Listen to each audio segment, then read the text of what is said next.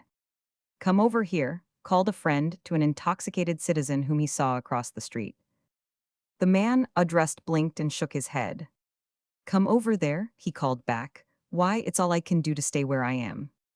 Amos Perkins was hired in the spring to shoot muskrats, which were overrunning the mill dam. An acquaintance paused to chat one day with Amos, who was sitting at ease on the bank of the stream, his gun safely out of reach. "I hear the muskrats are undermining the dam," the acquaintance said. So they be," Amos agreed. "Hi, there goes one," cried the visitor, pointing. "Shoot, why don't you shoot, man?" Amos spat tobacco juice emphatically and answered, "Huh, think I want to lose my job." The disgruntled fisherman at the club lifted his voice and complained loudly. He protested against the base trickery of his two companions on the trip. "It was agreed," he explained, "before we started, that the one who caught the first fish must stand treat to a supper. Now, you'd hardly believe it, but it's a fact that when we got to fishing, both those fellows deliberately refused to pull in their lines when they had bites, just so I'd be stuck." "That was a mean trick," one of the auditors asserted, PG 209 sympathetically. "How much did the supper cost you?" The grouchy fisherman relaxed slightly. "Oh," he explained, "it wasn't as bad as that. You see, I didn't have any bait on my hook." A GAR veteran told to some members of the American Legion the story of a private in the Civil War, who during the First Battle of Bull Run found a post hole into which he lowered himself, so that only his eyes were above the level of the ground. An officer, noting this display of cowardice, darted to the spot, and with a threatening gesture of his sword, shouted fiercely, "Get out of that hole." But the skulker did not come out. On the contrary, he put his thumb to his nose and waggled his fingers insultingly. "Not on your life," he retorted. "Hunt a hole for yourself, this belongs to me." The woman hesitated over buying the silver service. "Of course," she said, "I take your word for it that it's solid silver, but somehow it doesn't look it." "A great advantage, ma'am," the shopkeeper declared suavely. "That service can be left right out in plain sight, and no burglar will look at it twice." Sanity. It is a matter of uncommon knowledge that personal perfection is a most trying thing to live with.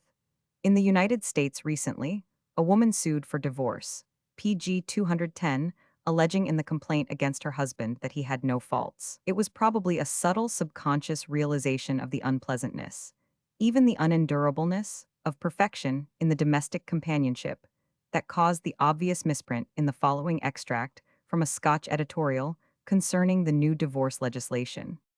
But the bill creates new grounds for the dissolution of the marriage bond, which are unknown to the law of Scotland. Cruelty, incurable sanity, or habitual drunkenness are proposed as separate grounds of divorce. Sarcasm. The noted storyteller at a dinner party related an anecdote, and was at first gratified by the hearty laughter of an old lady among the guests, and later a little suspicious, as her mirth continued. As he stared at her, puzzled, she spoke in explanation. "Oh, that story is such a favorite of mine. The first time I heard it, I laughed so hard that I kicked the footboard off my crib." The ponderous judge interrupted the eloquent lawyer harshly. "All you say goes in at one ear and out at the other." "What is to prevent it?" was the retort. Saving. A servant, who indulged in sprees during which he spent all his money, was advised by his master to save PG 211 against a rainy day. A week later, the master inquired if any saving had been accomplished. "Oh, yes, indeed, sir," the servant responded. "But you see, sir, it rained yesterday and it all went." A schedule. Cook's tourists travel exactly according to schedule. The following conversation was overheard in Rome between a mother and daughter. "Is this Rome, Ma?" "What day of the week is it, Matilda?" "Tuesday, what of it?" "If it's Tuesday, it must be Rome." The man about to take a train was worried by the station clocks. There was 20 minutes difference between the one in the office and the one in the waiting room. Finally, he questioned a porter. That worthy made a careful survey of the two clocks and shook his head doubtfully. Then, he brightened suddenly and said, It don't make a single mite of difference about the clocks. The train goes at 4:10, no matter what. A seasickness. On the first morning of the voyage, the vessel ran into a nasty choppy sea, which steadily grew worse. There were 25 passengers at the captain's table for PG 212 dinner, and he addressed them in an amiable welcoming speech. I hope that all 25 of you will have a pleasant trip. The soup appeared, and he continued, I sincerely hope that this little assembly of 24 will thoroughly enjoy the voyage. I look upon these 22 smiling faces as a father upon his family, for I am responsible for the safety of this group of 17. And now I ask that all 14 of you join me in drinking to a merry trip. Indeed, I believe that we eight are most congenial, and I applaud the good fortune that brought these three persons to my table. You and I, my dear sir, are? Here, steward, clear away all those dishes, and bring me the fish. The pair on their honeymoon were crossing the channel, and the movement of the waves seemed to be going on right inside the bride. In a fleeting moment of internal calm, she murmured pathetically to the bridegroom, in whose arms she was clasped. Oh, Jimmy, Jimmy, do you love me? My darling, he affirmed. You know I love you with all my heart and soul. I worship you, I adore you, my precious ooncy wooncy. The boat reeled, and a sickening pang thrilled through all the foundations of the bride's being.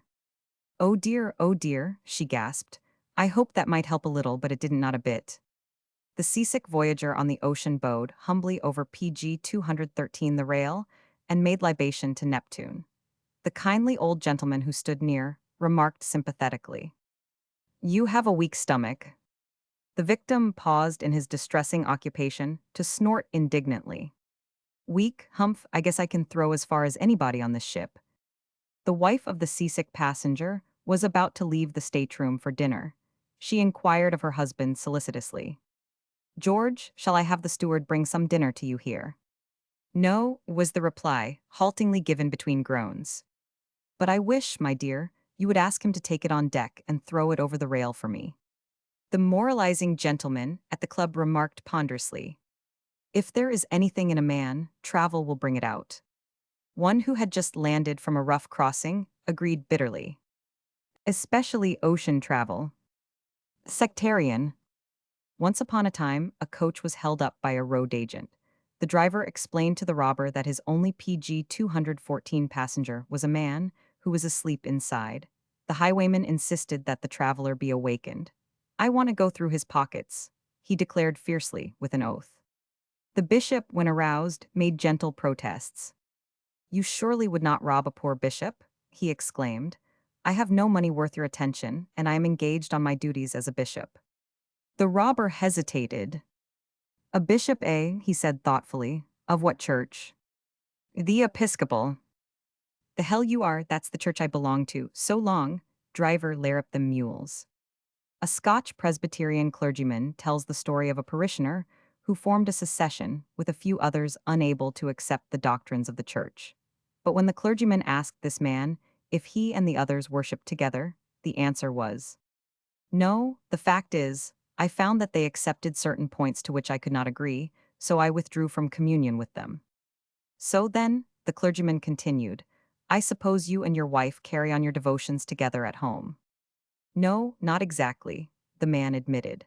I found that our views on certain doctrines are not in harmony, so there has been a division between us. Now, she worships in the northeast corner of the room and I in the southwest. PG 215. Self-betrayal. The old lady was very aristocratic, but somewhat prim and precise. Nevertheless, when the company had been telling of college pranks, she relaxed slightly and told of a lark that had caused excitement in Cambridge when she was a girl there. This was to the effect that two maidens of social standing were smuggled into the second-story room of a Harvard student for a gay supper. The affair was wholly innocent, but secrecy was imperative to avoid scandal. The meal was hardly begun when a thunderous knock of authority came on the door. The young men acted swiftly in the emergency. Silently, one of the girls was lowered to the ground from the window by a rope knotted under her arms. The second girl was then lowered, but the rope broke when the descent was hardly half completed.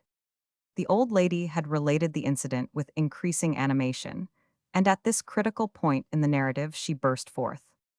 And I declare, when that rope broke, I just knew I was going to be killed, sure. Sermon. The aged colored clergyman, who made up in enthusiasm what he lacked in education, preached a sermon on the verse of the psalm, "Awake, psaltery and harp. I myself will awake right early." The explanation of the words which preceded the exhortation was as follows. Awake, Peaseltree and Hap, I myself will awake PG 216 early. Dis year Sam was wrote by the prophet Moses. Moses was mighty fond o' playin' on de Hap all de day long, and at night when he went to bed he'd hang up de Hap on de limb ob a Peaseltree what grew on de outside of de window. And in de mornin', when de sun would get up and shine in his face, he'd jump out o' bed and exclaim, "Wake, Peaseltree and Hap, I myself will awake early." Scapegoat. Cousin Willie, aged 10, came for a visit to Johnny, aged 12. Johnny's mother directed him to take the visitor out to play with his boy friends in the neighborhood. "And be sure to have lots of fun," she added. On the return of the boys, Willie the guest appeared somewhat downcast, but Johnny was radiant. "Did you have a good time?" his mother asked. "Bully," Johnny answered. "And lots of fun." "Oh, yes. But Willie doesn't look very happy," Johnny's mother said doubtfully. "Well, you see," Johnny answered, beaming, "the rest of us we had our fun with Willie." Sheep and goats. The little girl was deeply impressed by the clergyman's sermon as to the separation of the sheep and the goats. That night after she had gone to bed, she was PG 217 heard sobbing, and the mother went to her to ask what was the matter. "It's about the goats," Jenny confessed at last. "I'm so afraid I am a goat, and so I'll never go to heaven. Oh, I'm so afraid I'm a goat." "My dear," the mother assured her weeping child, "you're a sweet little lamb. If you were to die tonight, you would go straight to heaven." Her words were successful in quieting the little girl, and she slept. But the following night, Jenny was found crying again in her bed, and when her mother appeared, she wailed, "I'm afraid about the goats." "But mother has told you that you are a little lamb, and that you must never worry over being a goat." Jenny, however, was by no means comforted, and continued her sobs. "Yes, Mama," she declared sadly, "I know that, but I'm afraid, awful afraid you're a goat." Shiftlessness. The shiftless man, who preferred reading to labor, closed the book on French history, which he had been perusing with great interest, and addressed his wife. "Do you know, Mary," he asked impressively, "what I would have done if I had been in Napoleon's place?" "Certainly," the wife snapped. "You'd have settled right down on a farm in Corsica and let it run itself." Shipwreck.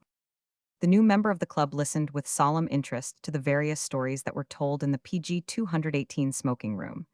They were good stories, and obviously lies, and each of them was a bigger lie than any that had gone before.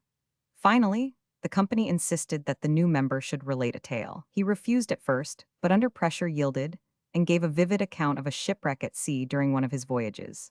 He described the stress of the terrible situation with such power that his hearers were deeply impressed. He reached the point in his account where only the captain and himself and half a dozen others were left aboard the doomed vessel, after the last of the boats had been lowered. And then, he concluded, a vast wave came hurtling down on us. It was so huge that it shut out all the sky. It crashed over the already sinking ship in a torrent of irresistible force. Under that dreadful blow, the laboring vessel sank, and all those left on board of her were drowned. The narrator paused, and there was a period of tense silence, but presently someone asked, "And you, what became of you?" "Oh, I," was the reply, "why I was drowned with the rest of them." Slander. The businessman's wife, who had called at his office, regarded the pretty young stenographer with a baleful eye. "You told me that your typewriter was an old maid," she accused. PG 219. The husband, at a loss, faltered in his reply, but at last contrived. "Yes, but she's sick today, and sent her grandchild in her place." Slavery. A traveler in the South chatted with an aged Negro, whom he met in the road. "And I suppose you were once a slave," he remarked. "Yes, sah," the old colored man answered. "And so, after the war, you gained your freedom," the gentleman continued. But the ancient one shook his head sadly. "No, sah," he declared with great emphasis.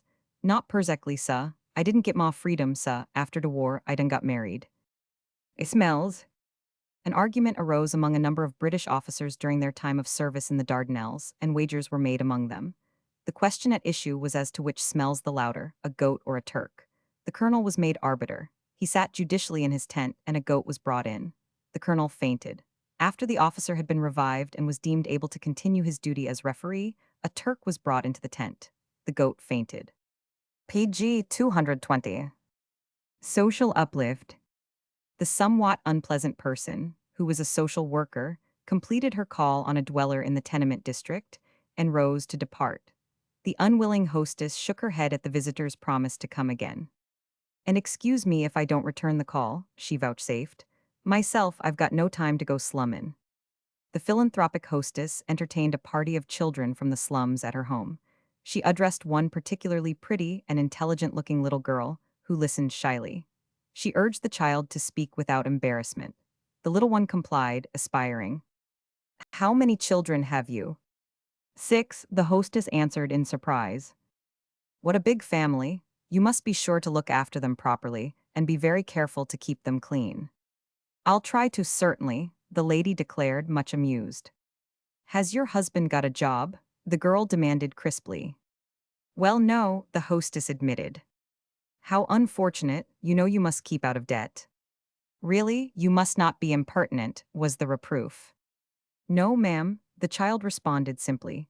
Mother said I must talk like a lady, and that's the way the ladies talk when they come to see us. PG 221. Spanking. Back in those days when corporal punishment was permitted to teachers, a minor teacher named Miss Bings complained to one of her superiors, Miss Manners, that she had spanked one particular boy, Thomas, until she could spank him no more for physical fatigue. When you want him spanked again, send him to me, Miss Manners said. Next morning, Thomas came into the presence of Miss Manners, displaying an air that was downcast. The teacher regarded him with suspicion. Did you come from Miss Bings? She asked sharply. Yes, ma'am, Thomas admitted. I thought as much. On the instant, she skillfully inverted the youngster over her lap and whacked him in a most spirited manner. This duty done, as the wailings of the boy died away, she demanded sternly. And now what have you to say? Please, ma'am, Thomas answered brokenly. Miss Bings wants the scissors. Speed. In the business college, the instructor addressed the new class concerning the merits of shorthand. In his remarks, he included this statement. It is a matter of record that it took the poet Gray 7 years to write his famous poem, Elegy in a Country Churchyard. Had he been proficient in stenography, he could have done it in 7 minutes. PG 222, we have had students who have written it in that length of time. The young lady interested in botany inquired of the gentleman who had been traveling in the South. What sort of a plant is the Virginia creeper? That is not a plant, was the answer given wearily. It's a railroad. Spelling. Sometime before Mr. Taft became President of the United States, he took an extended trip in the mountains of West Virginia. On one occasion, he was conveyed along the mountain roads in a buggy driven by a native of the region. As they came to a small stream, Mr. Taft, without any particular interest, inquired concerning the brook's name. So far as he could understand, the answer was, "This here are Swum Crick." "What?" Mr. Taft demanded. In the repetition, the words sounded like, "This here are Swoovel Crick." The questioner was so puzzled that he asked the mountaineer how the name of the creek was spelled. The native spat tobacco juice reflectively over the wheel and then spoke judicially. Vol, some spells it one way, and some spells it another way, but in my judgment thar are no proper way. The clerk of the court directed the witness to spell his name. The man started his reply thus. PG 223. OTTIWELLW. The clerk interrupted. Please begin again. The witness complied glibly. OTTIWELLWO. The clerk groaned. The judge himself intervened. What is your name? Your Honor, it is Oddiwell Wood. I spell it OTTIWELLWOOD. Spinsterhood. The old colored mammy took advantage of a wedding announcement to question her mistress, who remained a spinster still, though approaching middle age. When is you gwine to get married, missy? I don't know, mammy, was the thoughtful reply. Really, I don't think I'll ever get married. A note of sadness in the speaker's voice moved the old woman to attempt philosophical consolation. Well, they do say as how ol' maids am the happies kind after they quit strugglin'. Spite. The faithful old employee asked for a day off.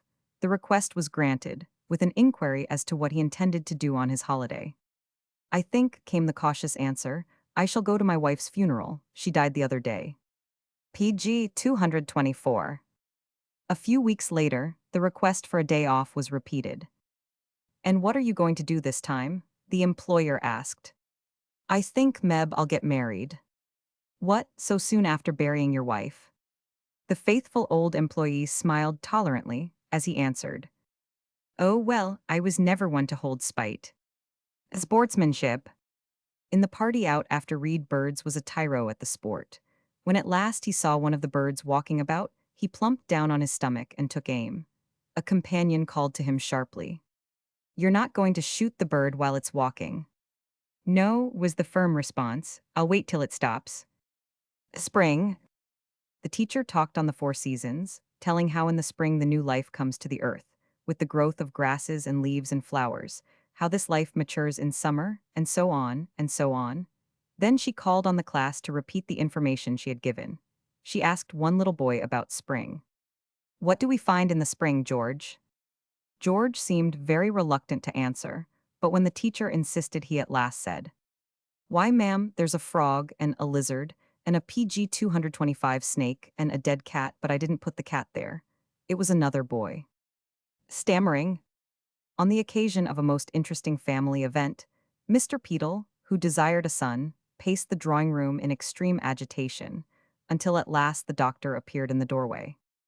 Oh, tell me, he gasped, what is it, a boy or a girl? TR, the physician began stammeringly. Peedle paled. Triplets, merciful providence. K, spluttered the doctor. Peedle paled some more. Quadruplets, he moaned. And then no, the physician snapped. Quite the contrary, TR tried to take it quietly, it's a girl. Style? Two old friends met, and immediately found that they were equally devoted to motoring. After a discussion of their various cars, one bethought himself to ask concerning the other's wife, whom he had never seen. That lady was described by her husband as follows. 1906 model, limousine so to say, heavy tread, runs on low. Self-starter. You bet. PG 226. Sunday school. The young lady worker for the Sunday school called on the newly wedded pair. I am endeavoring to secure new scholars, she explained. Won't you send your children? When she was informed that there were no children in the family as yet, she continued brightly. But won't you please send them when you do have them? The Sunday school teacher examined his new class. Who made the world? He demanded. Nobody seemed to know. He repeated the question somewhat sternly. As the silence persisted, he frowned and spoke with increased severity. Children, I must know who made the world. Then, at last, a small boy piped up in much agitation. Oh, sir, please, sir, it wasn't me. Superman. It is told of Mrs. Gladstone that a number of ladies in her drawing room once became engaged in earnest discussion of a difficult problem. It chanced that at the time the great Prime Minister was in his study upstairs. As the argument in the drawing room became hopelessly involved, a devout lady of the company took advantage of a lull to say, Ah, well, there is one above who knows it all. Mrs. Gladstone beamed. PG 227. Yes, she said proudly, and William will be down directly to tell us all about it.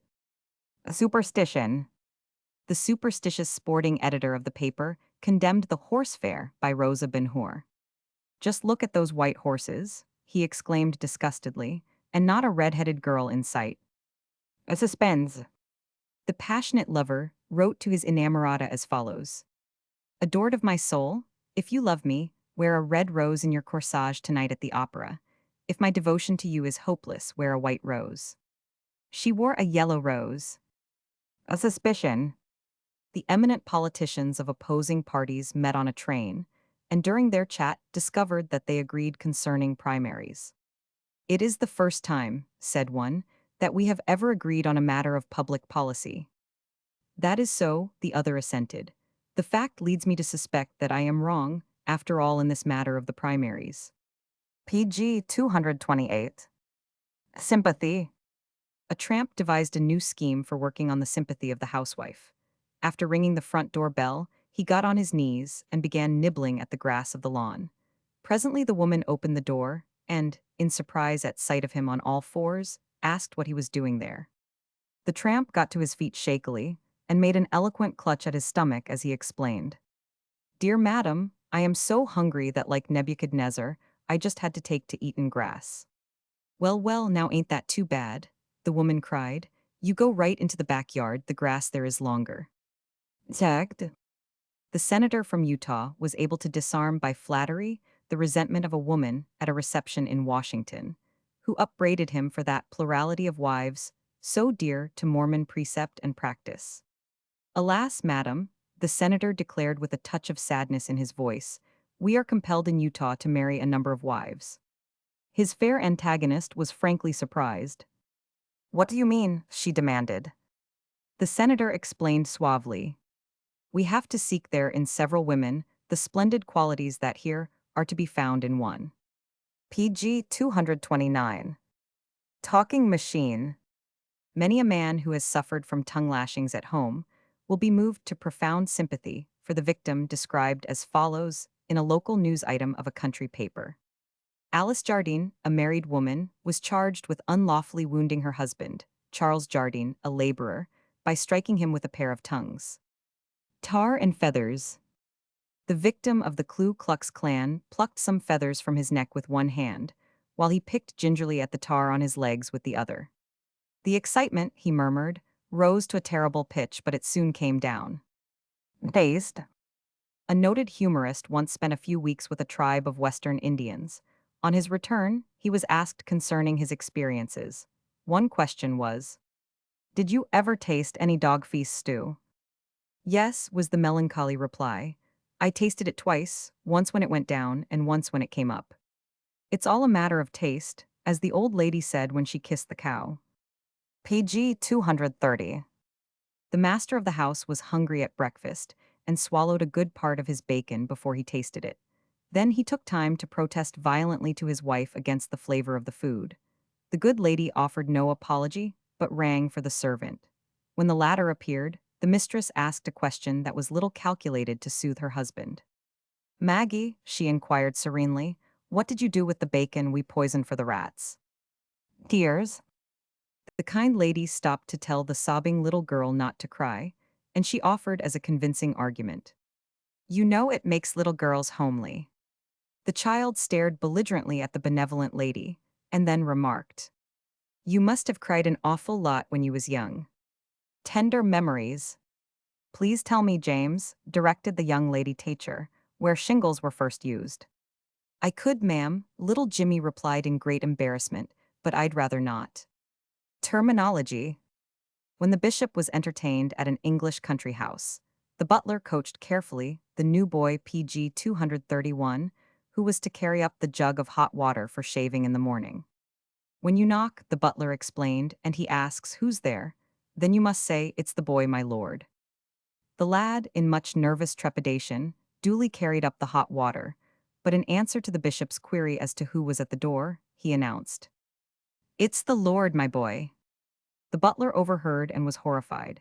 He hammered into the youth's consciousness the fact that a bishop must be addressed as my lord. Finally, he was satisfied that the boy understood and permitted him to assist in serving the dinner that night. The youngster was sent to the bishop to offer a plate of cheese. With shaking knees, he presented the dish to the prelate and faltered. My God, will you have some cheese? The master of the house returned from business somewhat early. He did not find his wife about, and so called downstairs to the cook. Bridget, do you know anything of my wife's whereabouts? No, sor, Bridget answered. Sure, I know nothin', but I'm thinkin', sor, it's likely they're in the wash. Testimony. Paul Smith, the famous hotel keeper in the Adirondacks, told of a lawsuit that he had with a man named Jones in Malone. Page 232. It was this way. I sat in the courtroom before the case opened with my witnesses around me. Then Jones bustled in. He stopped abruptly and looked my witnesses over carefully. Presently he turned to me. Paul, he asked, are those your witnesses? They are, I replied. Then you win, he exclaimed. I've had them witnesses twice myself. The grateful woman on the farm in Arkansas wrote to the vendors of the patent medicine. 4 weeks ago, I was so run down that I could not spank the baby. After taking 3 bottles of your elegant elixir, I am now able to thrash my husband in addition to my other housework. God bless you. In one of the most desolate areas of Montana, a claim was taken by a man from Iowa. The nearest neighbor, from 20 miles away, visited the homesteader's shack and introduced himself. Where did you come from? The visitor inquired presently, and when he had been told, I can't understand why anybody should want to get out of that civilized country to come and live in this lonesomeness. Fact was, the man from Iowa explained somberly, I didn't exactly like it down there anymore. You see, it was this way. They got to telling things about me. Why, they even said I was a liar and hoss thief and no better than I ought to be. And by Jemima, PG 233, I just pulled out and went right away from them scandalous folks. Well, I swan, the visitor exclaimed indignantly. You can bet I wouldn't leave a place for any reason like that. I'd make them prove what they said. The homesteader sighed dismally as he answered. That's just the trouble, they did prove it. A threat? The mother, who was a believer in strict discipline, sternly addressed her little daughter, who sat waffly shrinking in the dentist's chair as the ogre approached forceps in hand. Now, Letty, if you cry, I'll never take you to the dentist's again. A thrift? A Scotchman was questioned by a friend. Mac, I hear ye have fallen in love wi' bonny Kate McAllister. Will Sanders, Mac replied, I was vera near doin' it, but the bit lassie had nae siller, so I said to meself, Mac be a moan. And I was a moan and knew I'd just pass her by. The thrifty housewife regarded her dying husband with stern disapproval as he moaned, and tossed restlessly from side to side. William Henry, she rebuked him, you just needn't kick and squirm so, and wear them best sheets all out, even if you be a dyin'. PG 234. Time flies. The ardent lover heard the clock strike the hours, first 9, then 10, then 11. At the sound of 12 strokes, he burst forth passionately. How fleet are the hours in your presence, my beloved. Don't be silly, the girl chided. That's pa setting the clock. Tit for tat. The prize bulldog attacked a farmer, who defended himself with a pitchfork, and in doing so killed the dog. The owner was greatly distressed and reproached the farmer. Why didn't you use the other end of the fork, he demanded, and just beat him off without killing him? I would have, the farmer answered, if he had come at me with the other end. Tobacco. The native pointed with pride to 2 doddering ancients hobbling painfully down the village street, and informed the stranger. Them fellers is the Dusenberry twins, 98-year-old. The visitor was duly impressed, and asked to what the pair of venerable citizens attributed their long life. It's kind o' which and tea other, the native confessed. Obadiah declares it's all along his chewimp 235 and smockin' and snuffin' day in and day out, fur nigh onto 100 year. And Ebenezer declares he has his health becase he never touched the filthy weed. Toilette details. The little girl who had observed certain details in the toilette preparations of her elders was observed by her mother at work over her most elaborate doll in a somewhat strange manner. Whatever are you trying to do with your doll, Mary? The mother asked. I'm just going to put her to bed, Mummy, the child replied seriously. I've taken off her hair, but I can't get her teeth out. Tongue. An old lady in the London parish of the famous Dr. Gill made a nuisance of herself by constant interference in the affairs of others. As a gossip, she was notorious. It appeared to her that the neckbands worn by the doctor were longer than was fitting. She therefore took occasion to visit the clergyman and harangued him at length on the sinfulness of pride. Then she exhibited a pair of scissors and suggested that she should cut down the offending neckbands to a size fitting her ideas of propriety.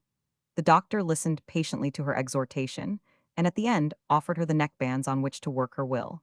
She triumphantly trimmed them to her taste and returned the shorn remnants to the minister. PG 236.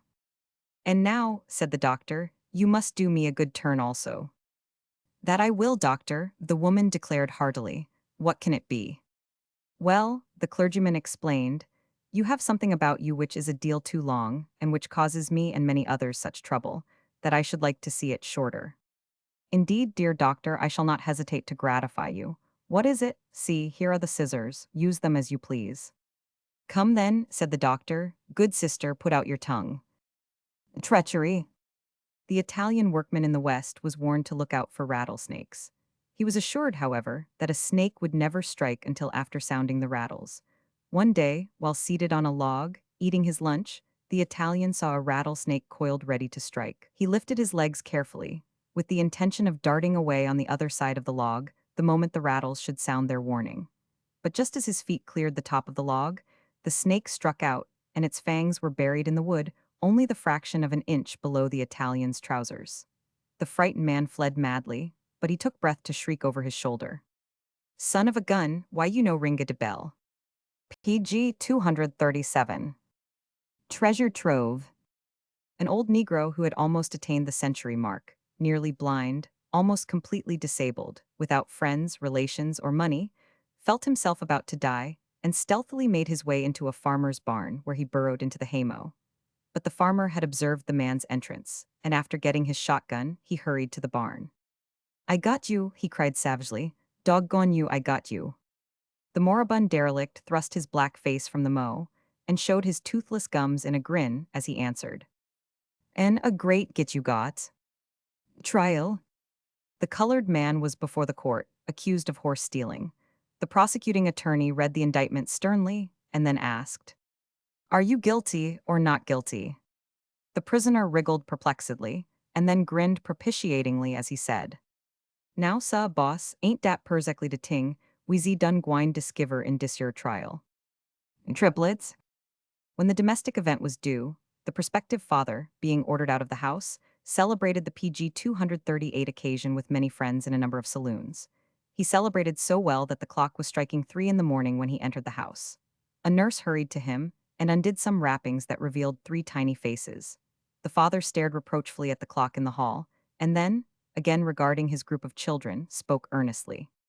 I'm not superstitious, but Oi thank Heaven Oi didn't come home at 12. Truth tellers. The little girl evidently appreciated the fact that all men and women are liars, for Punch records the following as the dialogue between her and her mother when she had been caught in a fib. Mother, it is very naughty to tell untruths, Kitty. Those who do so never go to heaven. Kitty, don't you ever tell an untruth, Mummy. Mother, no dear, never.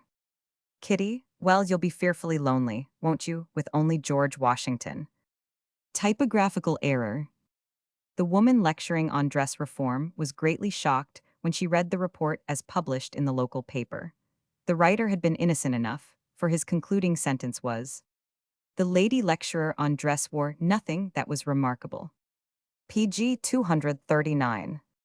But the merry compositor inserted a period, which was left undisturbed by the proofreader, so that the published statement ran.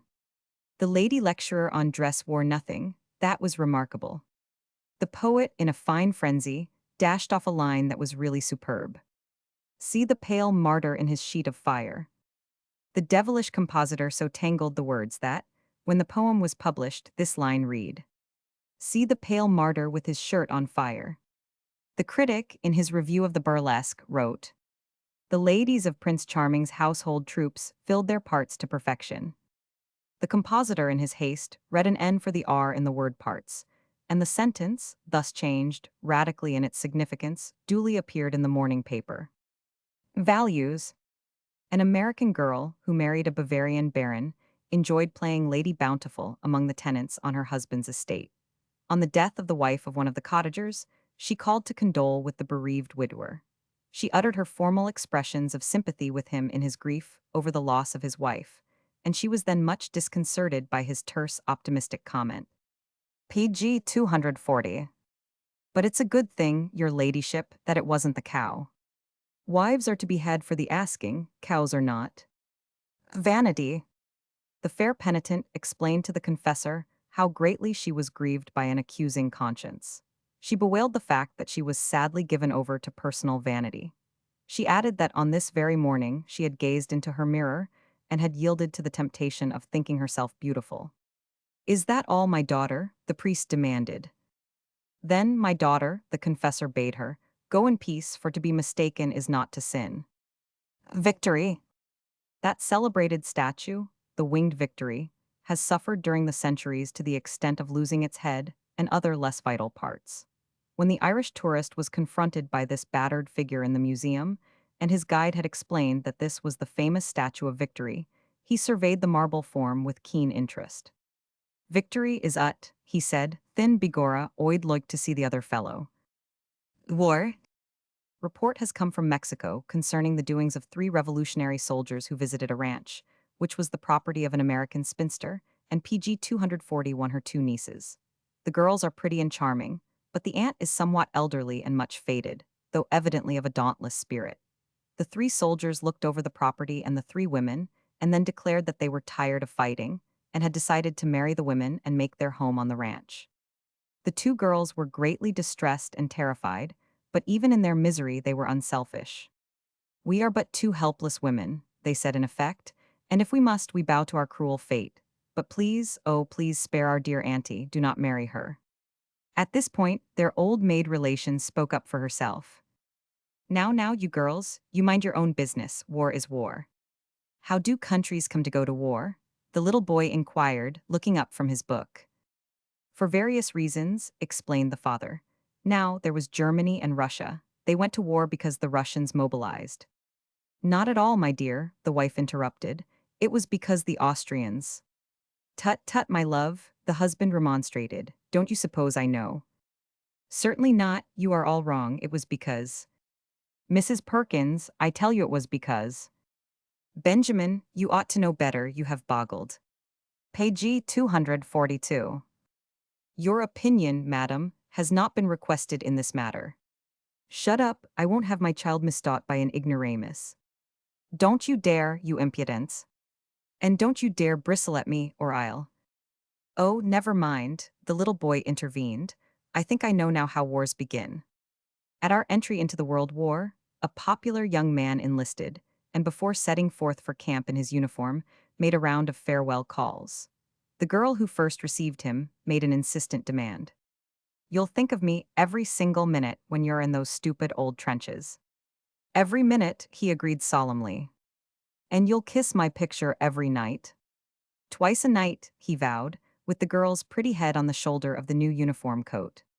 'And you'll write me long, long letters?' she pleaded. 'I'll write every spare minute,' he assured her, 'and if I haven't any spare minutes, I'll take 'em anyhow.' After a tender interval punctuated with similar ardent promises, he went away from there and called on another girl.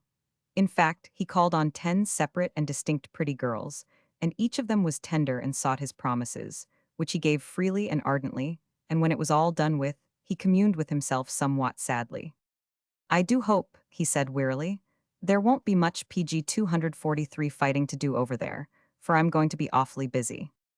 Whether the old colored attendant at the courthouse had a formula for addressing the judge.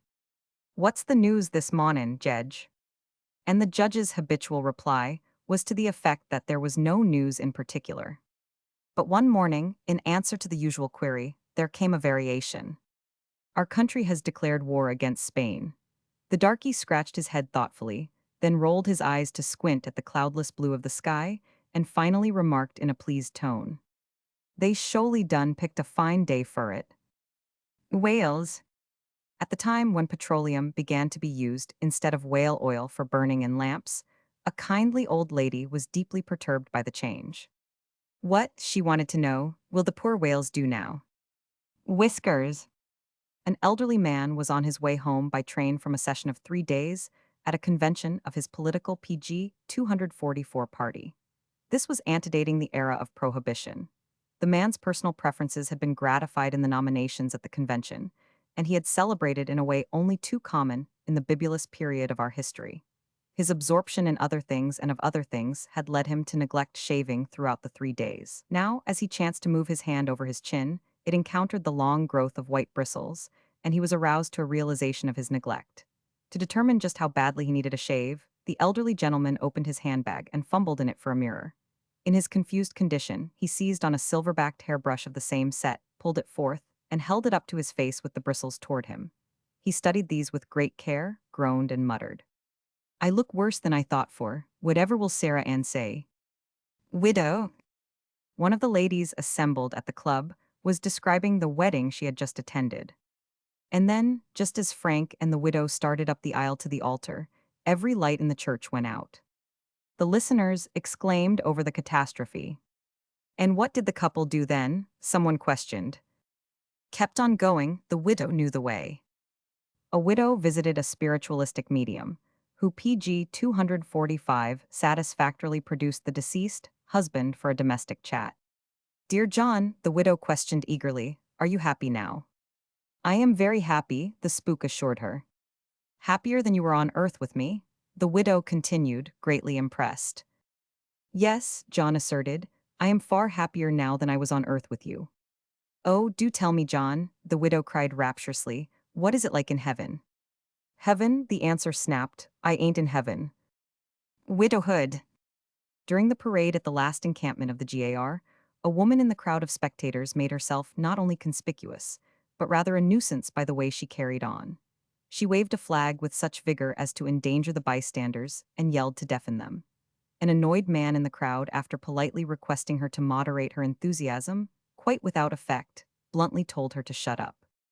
Shut up yourself, she retorted in high indignation. If you had buried two husbands who had served in the war, you would be hurrahing too. Wife? A young skeptic in the congregation once interrupted Billy Sunday with the question. PG 246. Who was Cain's wife? The evangelist answered in all seriousness. I honor every seeker after knowledge of the truth, but I have a word of warning for this questioner. Don't risk losing salvation by too much inquiring after other men's wives. Wild women.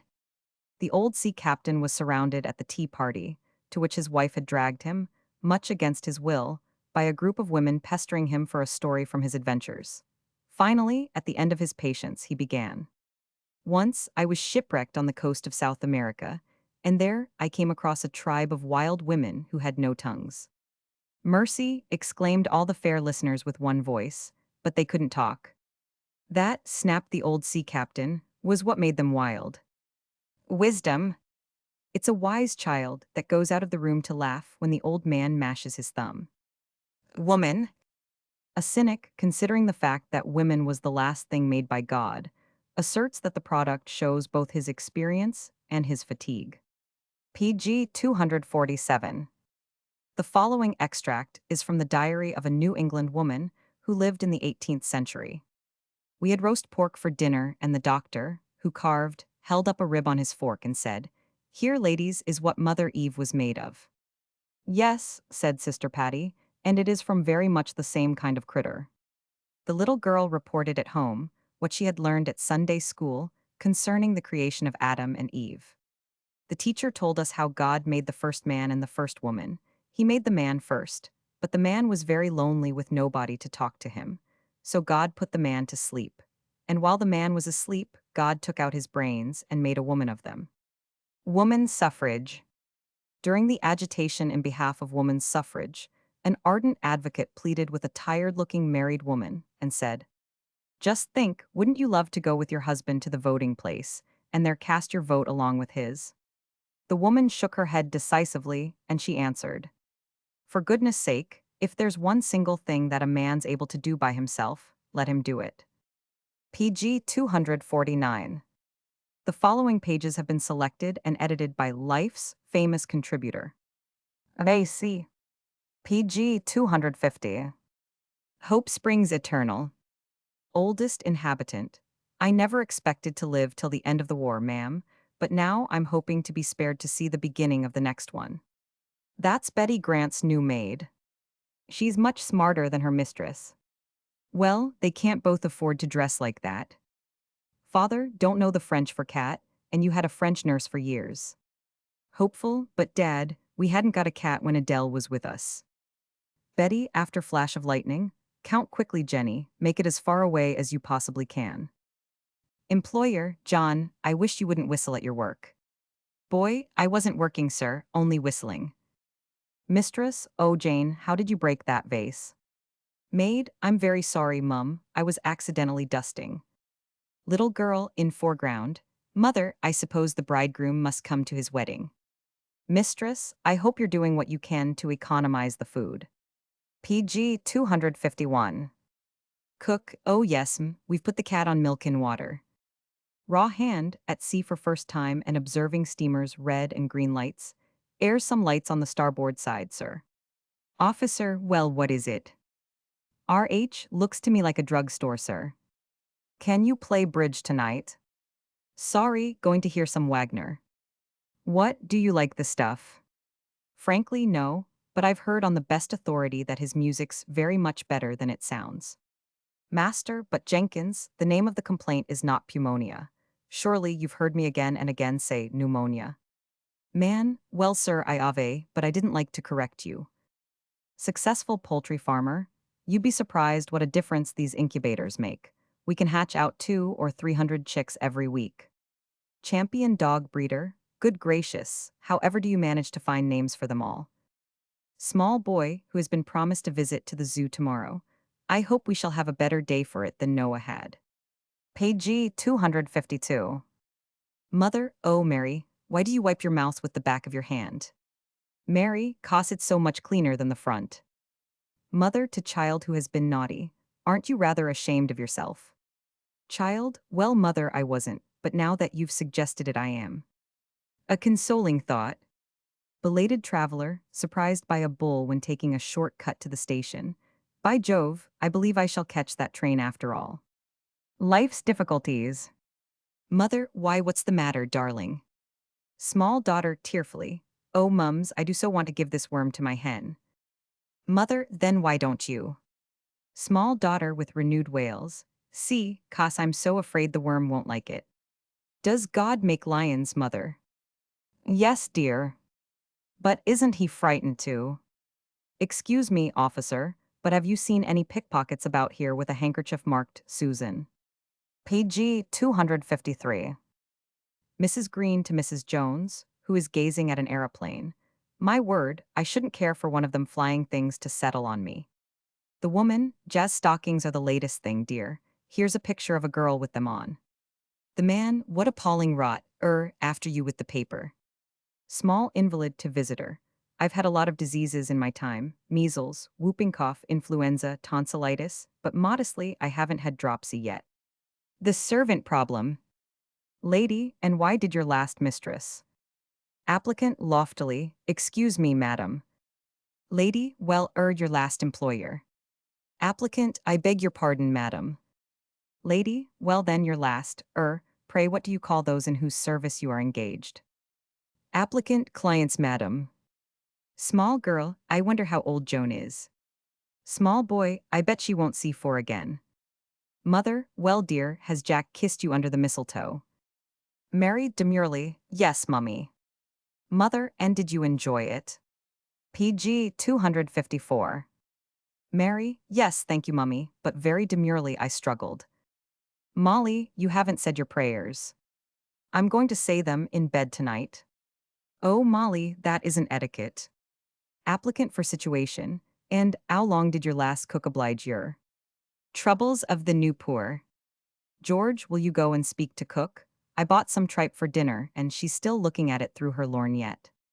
I hear you've taken up golf. What do you go round in? Well, usually in a sweater. Small boy walking round links with his father. Daddy, here's a ball for you. Father, where did you get that from? Small boy, it's a lost ball, Daddy. Father, are you sure it's a lost ball? Small boy, yes, Daddy, they're still looking for it. Small boy toying with dull blancmange. Please may I have an ice instead of finishing this, 'cause I feel sick.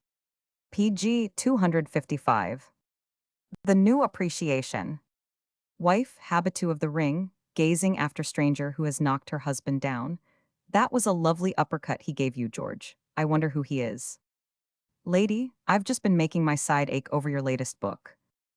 Author delighted. Oh, really? Did you find it so amusing? Lady, well, the fact is I went to sleep on the top of it.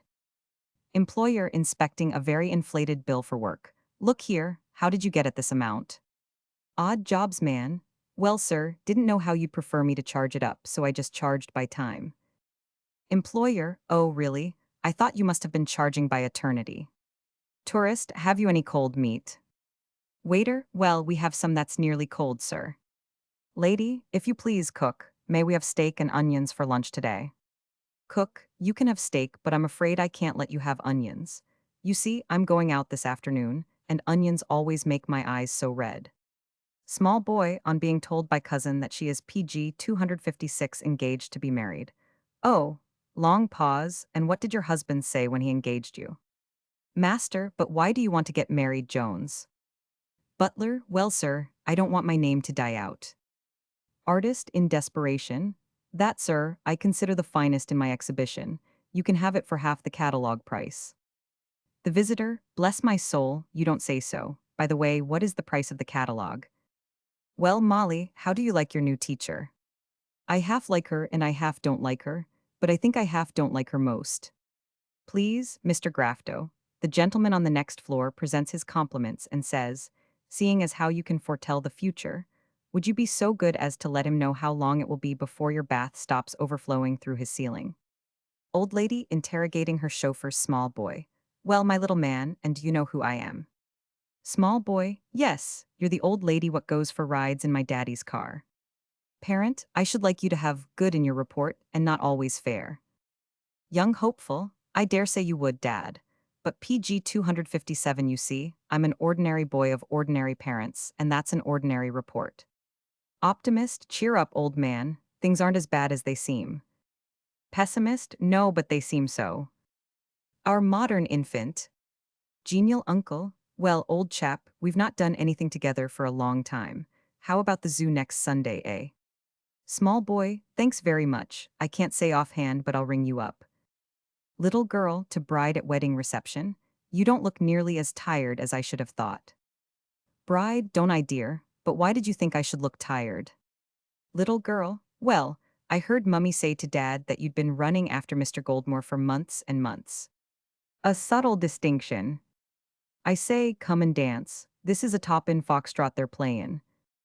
Thanks, but I'm only waltzing this evening. We're still in mourning, you know. Specialist to patient suffering from insomnia.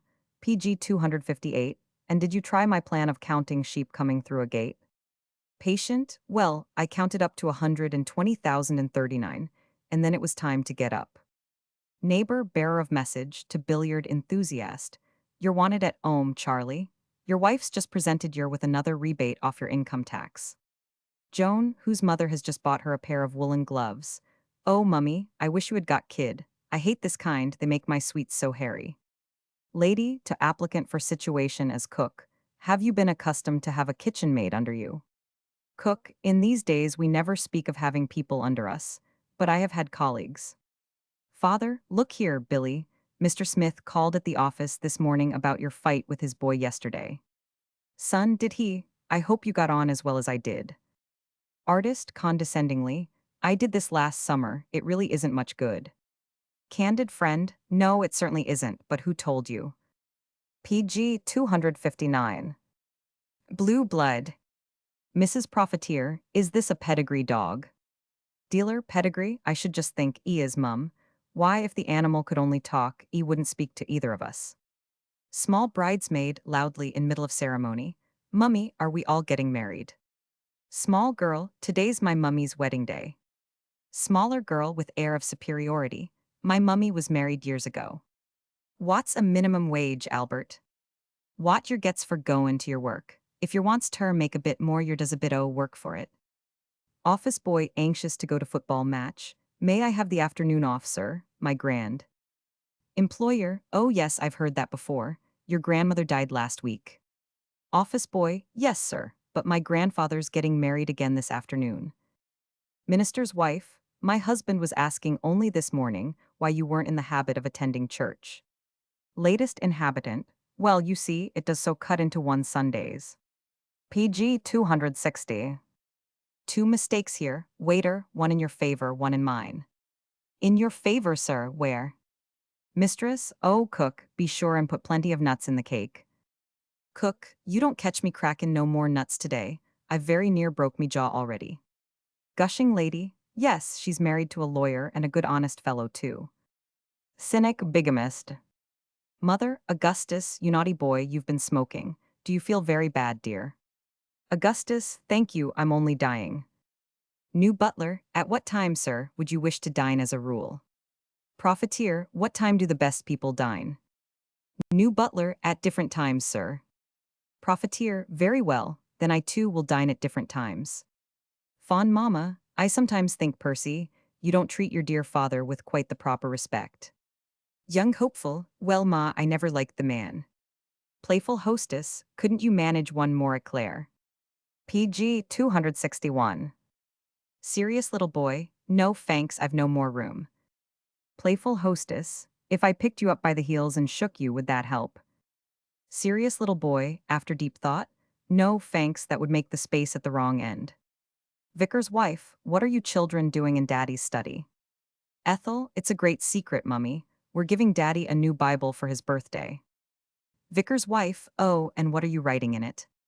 Ethel, well, you see, we thought we'd better copy what Daddy's friends put in the books they give him, so we're writing, with the author's compliments. The obstacle. George, I proposed to that girl, and would have married her if it hadn't been for something she said.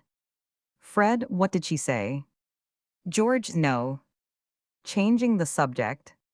She, well, let us change the subject. I've done nothing but talk about myself all evening. He, I'm sure we couldn't find anything better. She, very well then, suppose you talk about me for a while. PG 262. I say, taxi, I've only got enough change to pay the exact fare. Do you mind taking a check for the tip? A chance lost. Who was the originator of the idea that a husband and wife are one? I give it up, but it strikes me he might have saved a lot of argument if he had said which one. He, I never knew until today that the Rev. Doctor Preachley married an actress. She, oh yes, it is she who rehearses him in those beautiful extempore sermons he preaches. During the quarrel. He, but if you will allow me to. She, oh, I know what you're going to say, but you're quite mistaken and I can prove it. Conditional. Eloping bride, oh Jack, I can't help wondering what father will say when he gets our letter. Bridegroom, it can't make any difference to our happiness, darling, so long as he doesn't do it when we get back. PG 263. Just ignorance. He, dejectedly, I'm sure I don't see why our parents won't give their consent. I consider their conduct is little short of cruel. She, oh Jack, how can you expect old fogies like they are to know anything about love? All in one breath. Wife, I'm afraid you'll think me rather extravagant, dear, but I spent $10 today on a boat, and a train, and a fire engine, and a box of soldiers, and some 9 pins for Freddie's birthday. By the way, what are you going to buy him? A young philosopher. Mama. What is it, dear? It seems to me that a silly question is something that you don't know the answer to. Femininity. Julia, Fanny married a very wealthy man, you know. She tells me she has absolutely nothing to wish for. Gertrude, oh Julia, what a dreadful state to be in. PG 264. Getting even.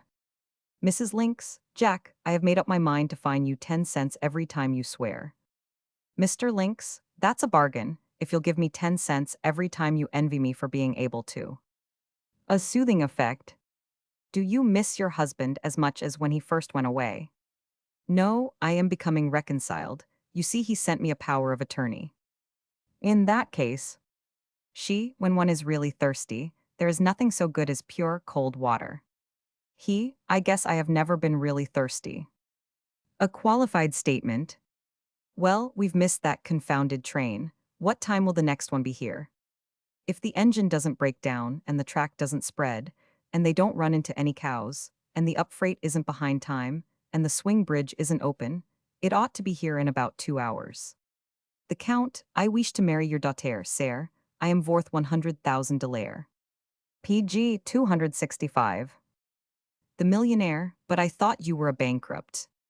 The Count, I mean that I am worth that mock to you. I suppose your landlord asks a lot for the rent of this place. A lot, he asks me for it nearly every week. Mother to little girl who had been sent to the hen house for eggs. Well, dear, were there no eggs? Little girl, no, mummy, only the one the hens use for a pattern. It's funny that you should be so tall. Your brother, the artist, is short, isn't he? He absently, yes, usually. Urchin contemptuously, huh, your mother takes in washin'. Neighbor, well, you didn't suppose she'd leave it hangin', ought overnight unless your farver was in prison, did yer? His sphere, his versatility is something extraordinary. I had an idea he was rather stupid. That's just it. I never met a man who could make more different kinds of a fool of himself. PG 266. Poetic bridegroom, I could sit here forever, gazing into your eyes and listening to the wash of the ocean. Practical bride, oh, that reminds me, darling, we have not paid our laundry bill yet. A lover's quarrel. George, why don't Jack and Laura make up? Kate, they'd like to, but unfortunately they can't remember what they quarreled about. A dreadful possibility. Elsie, when is my birthday, mother? Her mother, on the 31st of this month, dear. Elsie, oh, mother, supposing this month had had only 30 days, where would I have been? Getting reckless. I'm surprised at Jane's staying out in the boat all this time with a comparative stranger. A woman of 30 is old enough to know better. Aren't you afraid she is too old to know better? I shall never find anyone else like you. You see, you're so different from other girls. Oh, but you'll find lots of other girls different from other girls. PG 267. Retroactive. You know, you should love your neighbor as yourself. But the trouble is, when I try to do that, I always end by hating myself. Pupil, what I want to know is, am I a bass or a baritone? Teacher, no, you're not. Apologizing. Oh, are you really a mind reader? Yes, I am. Then I hope you aren't offended. I didn't mean what I thought about you. Denied the privilege. The child, mother, did you buy a ticket for me? The mother, no dear, they don't charge for little boys. The child, is that cost were too little to reach the straps? A good plan. The Burrows are having their wooden wedding next week. What can we give them? PG 268. We might send them a receipt for some of the money he owes me. Enfranchisement of woman. First voter, so Mr. Jones has been elected. You voted for him, of course. Second voter, no, I voted for the other man. You see, Mr. Jones supported woman's suffrage, which I abhor. Familiarity, etc. I'm so glad to see you. And how did you enjoy your visit to the South? Oh, not very much. There wasn't a soul where I was staying except intimate friends. Reassuring. Oh, Jack, are you perfectly certain that you love me? My darling, you don't suppose that I have lived for 30 years without knowing love when I feel it. That's how it happened. What, you don't mean to tell me they are engaged? Why, they never met until a week ago. PG 269. I know it, but they happened while out rowing together to get caught in a thunderstorm. A linguist. She is one of the most remarkable women I ever met. In what way? She can keep silence in 4 different languages. The difference. I'm so glad we're engaged. But you knew all the time that I loved you, didn't you? Yes, dear, I knew it, but you didn't. The road to, etc. Well, what are you sneering about? You don't seem to have much faith in my good resolutions. I was just wondering if you had taken the paving contract for the next world. Classified. Mrs. Bargain, oh, Ethel, I have just talked Edward into giving me the money for a new hat. Mr. Bargain, which I shall enter in my accounts as hush money. PG 270. A solution. The mistress, oh, Jane, if I had known who sent those flowers, I would have returned them unopened. The maid, sure, miss, couldn't ye take a few out and send the wrist back unopened? Encouraging. My train goes in 15 minutes. Can you not give me one ray of hope before I leave you forever? That clock is half an hour fast. An alias. Miss Hen, I demand an explanation. You told me that your name was plain, Mr. Rooster, and that poet just now addressed you as Chanticleer. Lady to prospective daily housemaid. The hours will be from 9 to 6:30, with an hour and a half off for dinner. DH, for luncheon, I suppose you mean, and I should have to leave at 6 as I always dine at my club and have to dress first. Changing places. They say that she was his stenographer before marriage. PG 271. She has evidently reversed the order of things. How so? She does the dictating now. The economy. Young husband, I see that sugar has gone down 2 points. Young wife, has it? I'll get a couple of pounds today then. Best man seeing couple off on honeymoon. Here you are, just a few magazines to help pass away the time. Hostess to small guest, who is casting lingering glances at the cakes. I don't think you can eat any more of those cakes, can you, John? John, no, I don't think I can, but may I stroke them? Mr. House Hunter, I don't care for those flats we looked at today. The rooms are too narrow and the ceilings are too low.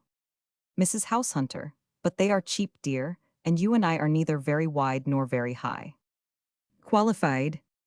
The leading woman, how does Garrett rank as an actor? The comedian, he doesn't, he is. PG 272. Claiming acquaintance. Chimmy, dat's McCorker to heavyweight. Me cousin used ter go ter school widm. Billy, dat ain't nothin'. Me brudder had teary front teat, knocked out by'm onct. From the heart. The wife, I have not been able to wear my new hat yet on account of the weather. The husband, humph, and I suppose by the time it clears up the fashion will have changed. The reporter, I beg pardon, but would you be kind enough to tell me what blow you will knock Fitzmuggins out with tomorrow night? Sledgehammer Mike, de solar plexus. The reporter, and if you get beaten, what will your, weak spot have been? An argument. This theory about fish being brain food is all nonsense. Why do you say so?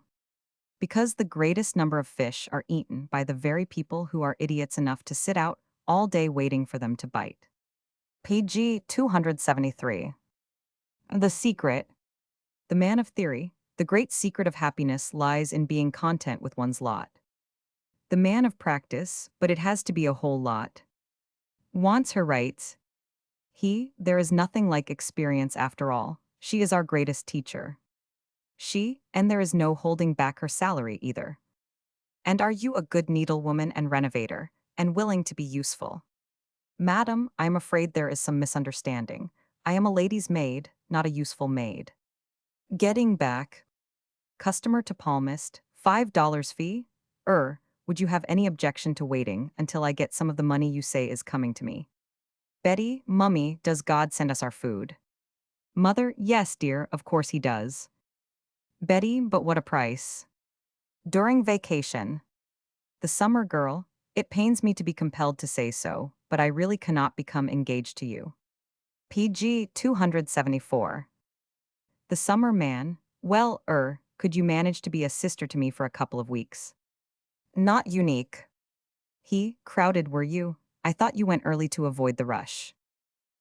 So I did, but about 5,000 other people did the same thing. A noble aim. Have you heard anything about the Woman's Reform Club? Yes, its object seems to be to reform everything, except the club, and everybody except the members. Once too often. Yes, dear, I'm going out tonight. I've been asked to take supper with an old comrade in arms. By the way, darling, how many men did your regiment muster? What's the matter wid yes, regan? Yes look hurted. Faith, lashnoit oitud Casey what oi thought av him, and appears he thought worse av me. PG 275. Cause and effect. What a lot of suffering these ambulance surgeons must witness. Yes, indeed, almost every time they go out they run over someone. He's a nice little horse, I saw him myself, and the dealer says I may have him for a song. Would you advise me to buy him? That depends upon your eye for a horse and his ear for music. Sympathy. Freddie, aged 6. Mother, you know that lovely purse you gave me for my birthday? His mother, yes dear, what of it? Freddie, it makes me feel orful to think of it just lyin' in the drawer, without a cent in its stomach. Slighted. I sincerely regret our misunderstanding, Florence, and am quite ready to be friends again. Misunderstanding, indeed. If you had any feeling you'd call it a quarrel. Going further. Flora, I think that Maud has been awfully mean to you. If I were you I'd get even with her. PG 276. Dora, getting even with her won't satisfy me. I'm going to get uneven with her. Getting on. Old gentleman, Well, children, and what are you learning at school? Small boy, oh, she's learning to make paper dolls and I'm learning to knock spots out of Willie Jones. Literally. I understand that she fairly threw herself at him. Yes, they met in an automobile collision. An extensive love. They say that he fairly worships the ground she walks on. That's saying a good deal when you consider what a golf fiend she is. Cause and effect. The way those people flaunt their money fairly makes me ill. Sour grapes always did have that effect. PG 277. No dissension. Mrs. Storm, how is your debating society getting along? Mrs. Karn, very well. We have 40 members and we all agree beautifully. Why are they not speaking? They quarreled about which loved the other the more. Well, and now each is afraid to give in for fear of offending the other. In keeping, I really believe he married her only because he wanted a good housekeeper. And now, I suppose he wishes he could give her a month's warning. He knew. I never saw a married couple who got on so well together as Mr. and Mrs. Rigby. I know, each of them does exactly as she likes. Arranged to fit. Elsie, Mummy, if I was a fairy I'd change everything into cake and eat it all up. PG 278. Mother, I'm afraid such a lot of cake would make you sick. Elsie, oh, but I'd change myself into an elephant first. Probably. I want to buy you something useful for your birthday. What can you suggest? Oh, I think a really useful diamond ring would do as well as anything. Your signs. Afraid you're going to have insomnia? What are the symptoms? Twins. Such a waste. Mrs. Busy, I am so sorry to hear that your wife has been throwing the crockery at you again, Casey. Where did she hit you? Casey, faith ma'am, that's what I do be after complainin' av. 'Twas a whole set av dishes broke to pieces and she never hit me once. Too one-sided. What is the use of quarreling, my dear girl? Let us forgive and forget. PG 279. That is just the trouble. I am always forgiving and you are always forgetting. Discretion. Miss Busy, I am glad to hear that you are married, O'Brien, and hope that you and Bridget don't have many differences of opinion. O'Brien, faith, ma'am, we have a good many, but I don't let her know about them. Better unsaid. Collie Littlebrain, yes, the doctors saved my life, but it cost me over $1,000. Miss Thoughtless, oh, Mr. Littlebrain, what extravagance. Letting him know. Flora, I'm writing to tell Jack that I didn't mean what I said in my last letter. Dora, what did you say in your last letter? Flora, that I didn't mean what I said in the one before. Why indeed? The husband, why is it that women always say, I'll be ready in 2 seconds? PG 280. The wife, and why is it that men always say, oh, I'm ready now? Madge, have you given Jack your final answer yet? Mabel, not yet, but I have given him my final no. Only their way. First Lady, effusively, I am more than charmed to see you, my dear Mrs. Second Lady, more effusively, how lovely of you, so am I delighted. I do hope we'll meet again very, very soon, my dearest Mrs. Inadvertent. Prospective bride, I am glad I decided to be married in a traveling dress. A wedding dress costs such a lot. Dressmaker, yes, miss, and the next time you wanted to wear it, it would be out of fashion. Making sure. Papa, the Earl wants me to send him a photograph to show to his parents. I thought he had dozens of your photos. Yes, but he wants a photo of your certified check. PG 281. More desperate still. Oh, there's no use of my giving you any hope, because I cannot believe in love in a cottage. But I've known cases of love in a 4-room flat, with steam heat and all improvements. Sympathy. The tabby cat, I am just heartbroken. I had 6 of the loveliest kittens and they went and gave one away. The parrot, wasn't it too bad of them to go and break the set? Popular opinion. First burglar, say Bill, the doctor what fixed a leg I broke doin' dat second story, job didn't do a teeing but soak me 50 plunks. Second burglar, oh say wasn't that robbery? More opportunity. The wife, really, my dear, you are awfully extravagant. Our neighbor, Mr. Flint, is just twice as self-denying as you are. The husband, but he has just twice as much money to be self-denying with. Page 282. Jackie dear, your hands are frightfully dirty. Not frightfully, mummy, a lot of that's shading. The ant, well, we've struck. The gnat, what for? The ant, longer hours. Effie, George and I have been downstairs in the dining room, Mr. Mitchum. We've been playing husband and wife. Mr. Mitchum, how did you do that, my dear? Effie, why, Georgie sat at one end of the table and I sat at the other, and Georgie said, this food isn't fit to eat. And I said, it's all you'll get, and Georgie said, damn, and I got up and left the room. Not what she meant. She, I am sorry to hear that they have separated. Is there no chance of their becoming reconciled? He, oh, they seem to be quite reconciled. He, by the by, talking of old times, do you remember that occasion when I made such an awful ass of myself? See the witch. Jones, who is of an inquiring mind, ain't you getting tired of hearing people say, that is the beautiful Miss Belsize? Page 283. Miss Belsize a professional beauty. Oh no, I'm getting tired of hearing people say, is that the beautiful Miss Belsize? Mrs. Montague smart, suddenly, to bashful youth, who has not opened his lips since he was introduced to her a quarter of an hour ago. And now let us talk of something else. Mamma, it's very late, Emily. Has anybody taken you down to supper? Fair debutante who has a fine healthy appetite? Oh yes, mamma, several people. Guest, well, goodbye, old man, and you've really got a very nice little place here. Host, yes, but it's rather bare just now. I hope the trees will have grown a good bit before you're back, old man.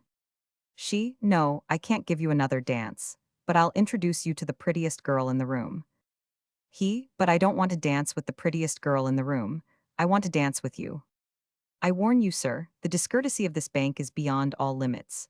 One word more and I withdraw my overdraft. Wife at upper window, where you been this hour of the night? I've been at me union, considerin' this air strike. PG 284. Well, you can stay down there and consider this air lockout. Motor launch officer, who has rung for full speed without result. What's the matter? Voice from below, one of the cylinders is missing, sir. Commander, well, look sharp and find the bally thing. We want to get on. Mother, did you remember to pray for everybody, dear? Daughter, well, mummy, I prayed for you, but Jack prayed for daddy. He's looking after him just now. Justification. Wife, 2 bottles of ginger ale, dear. He, why, yes. Have you forgotten that this is the anniversary of our wedding day?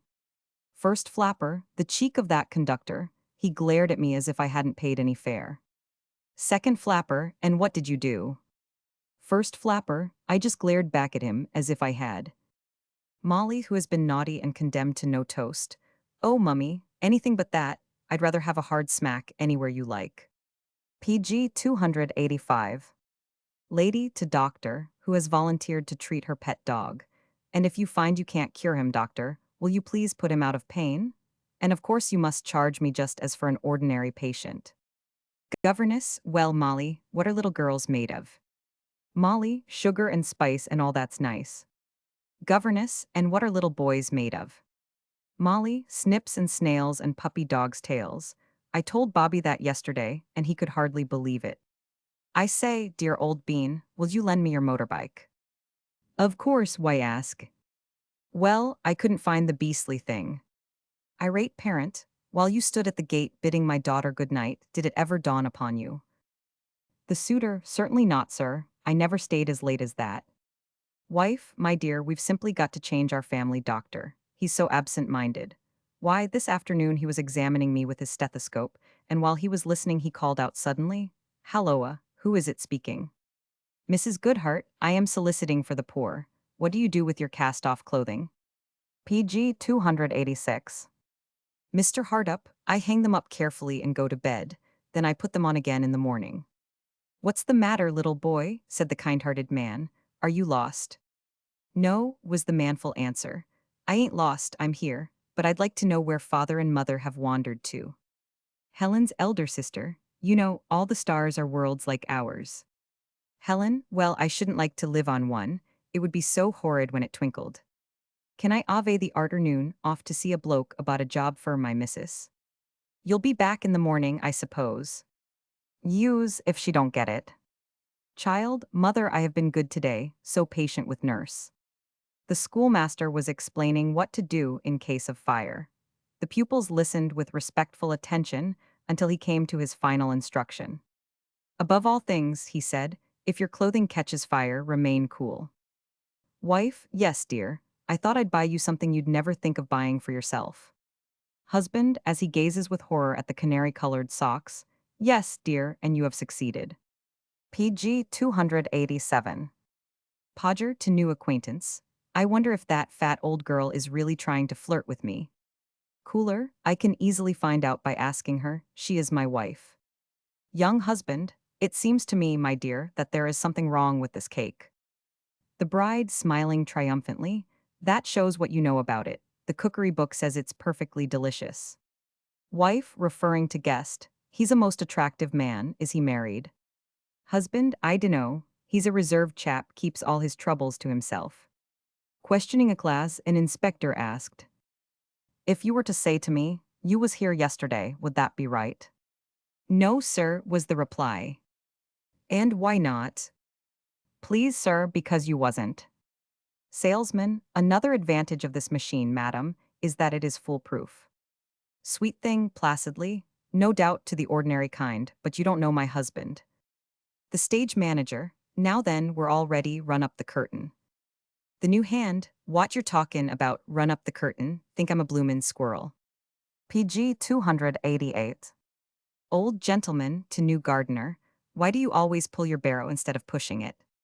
The gardener, cause I ates the sight of the blooming thing. My dear, you're not going to the links today. Oh yes, auntie, I shall try and put in a round. But it's pouring, why I wouldn't send a dog out to golf in such weather. Lady who has purchased a ready-made dress, tiresome this dress is, the fasteners come undone as quick as you do them up. Cook acting as lady's maid, yes, they do, that's why I wouldn't have it myself when I tried it on at the shop the other day. His reputation. Waitress, he ain't no good, Lil. He's one of these fellers what chooses the price first and then runs his fingers along the bill fair to see what he gets for it. Not up to date. Penelope, what made George and Alice break their engagement? Clarissa, he complained that she was too effeminate for the present day. Some wise person once said that silence was golden, did he not? PG 289. I believe so, why?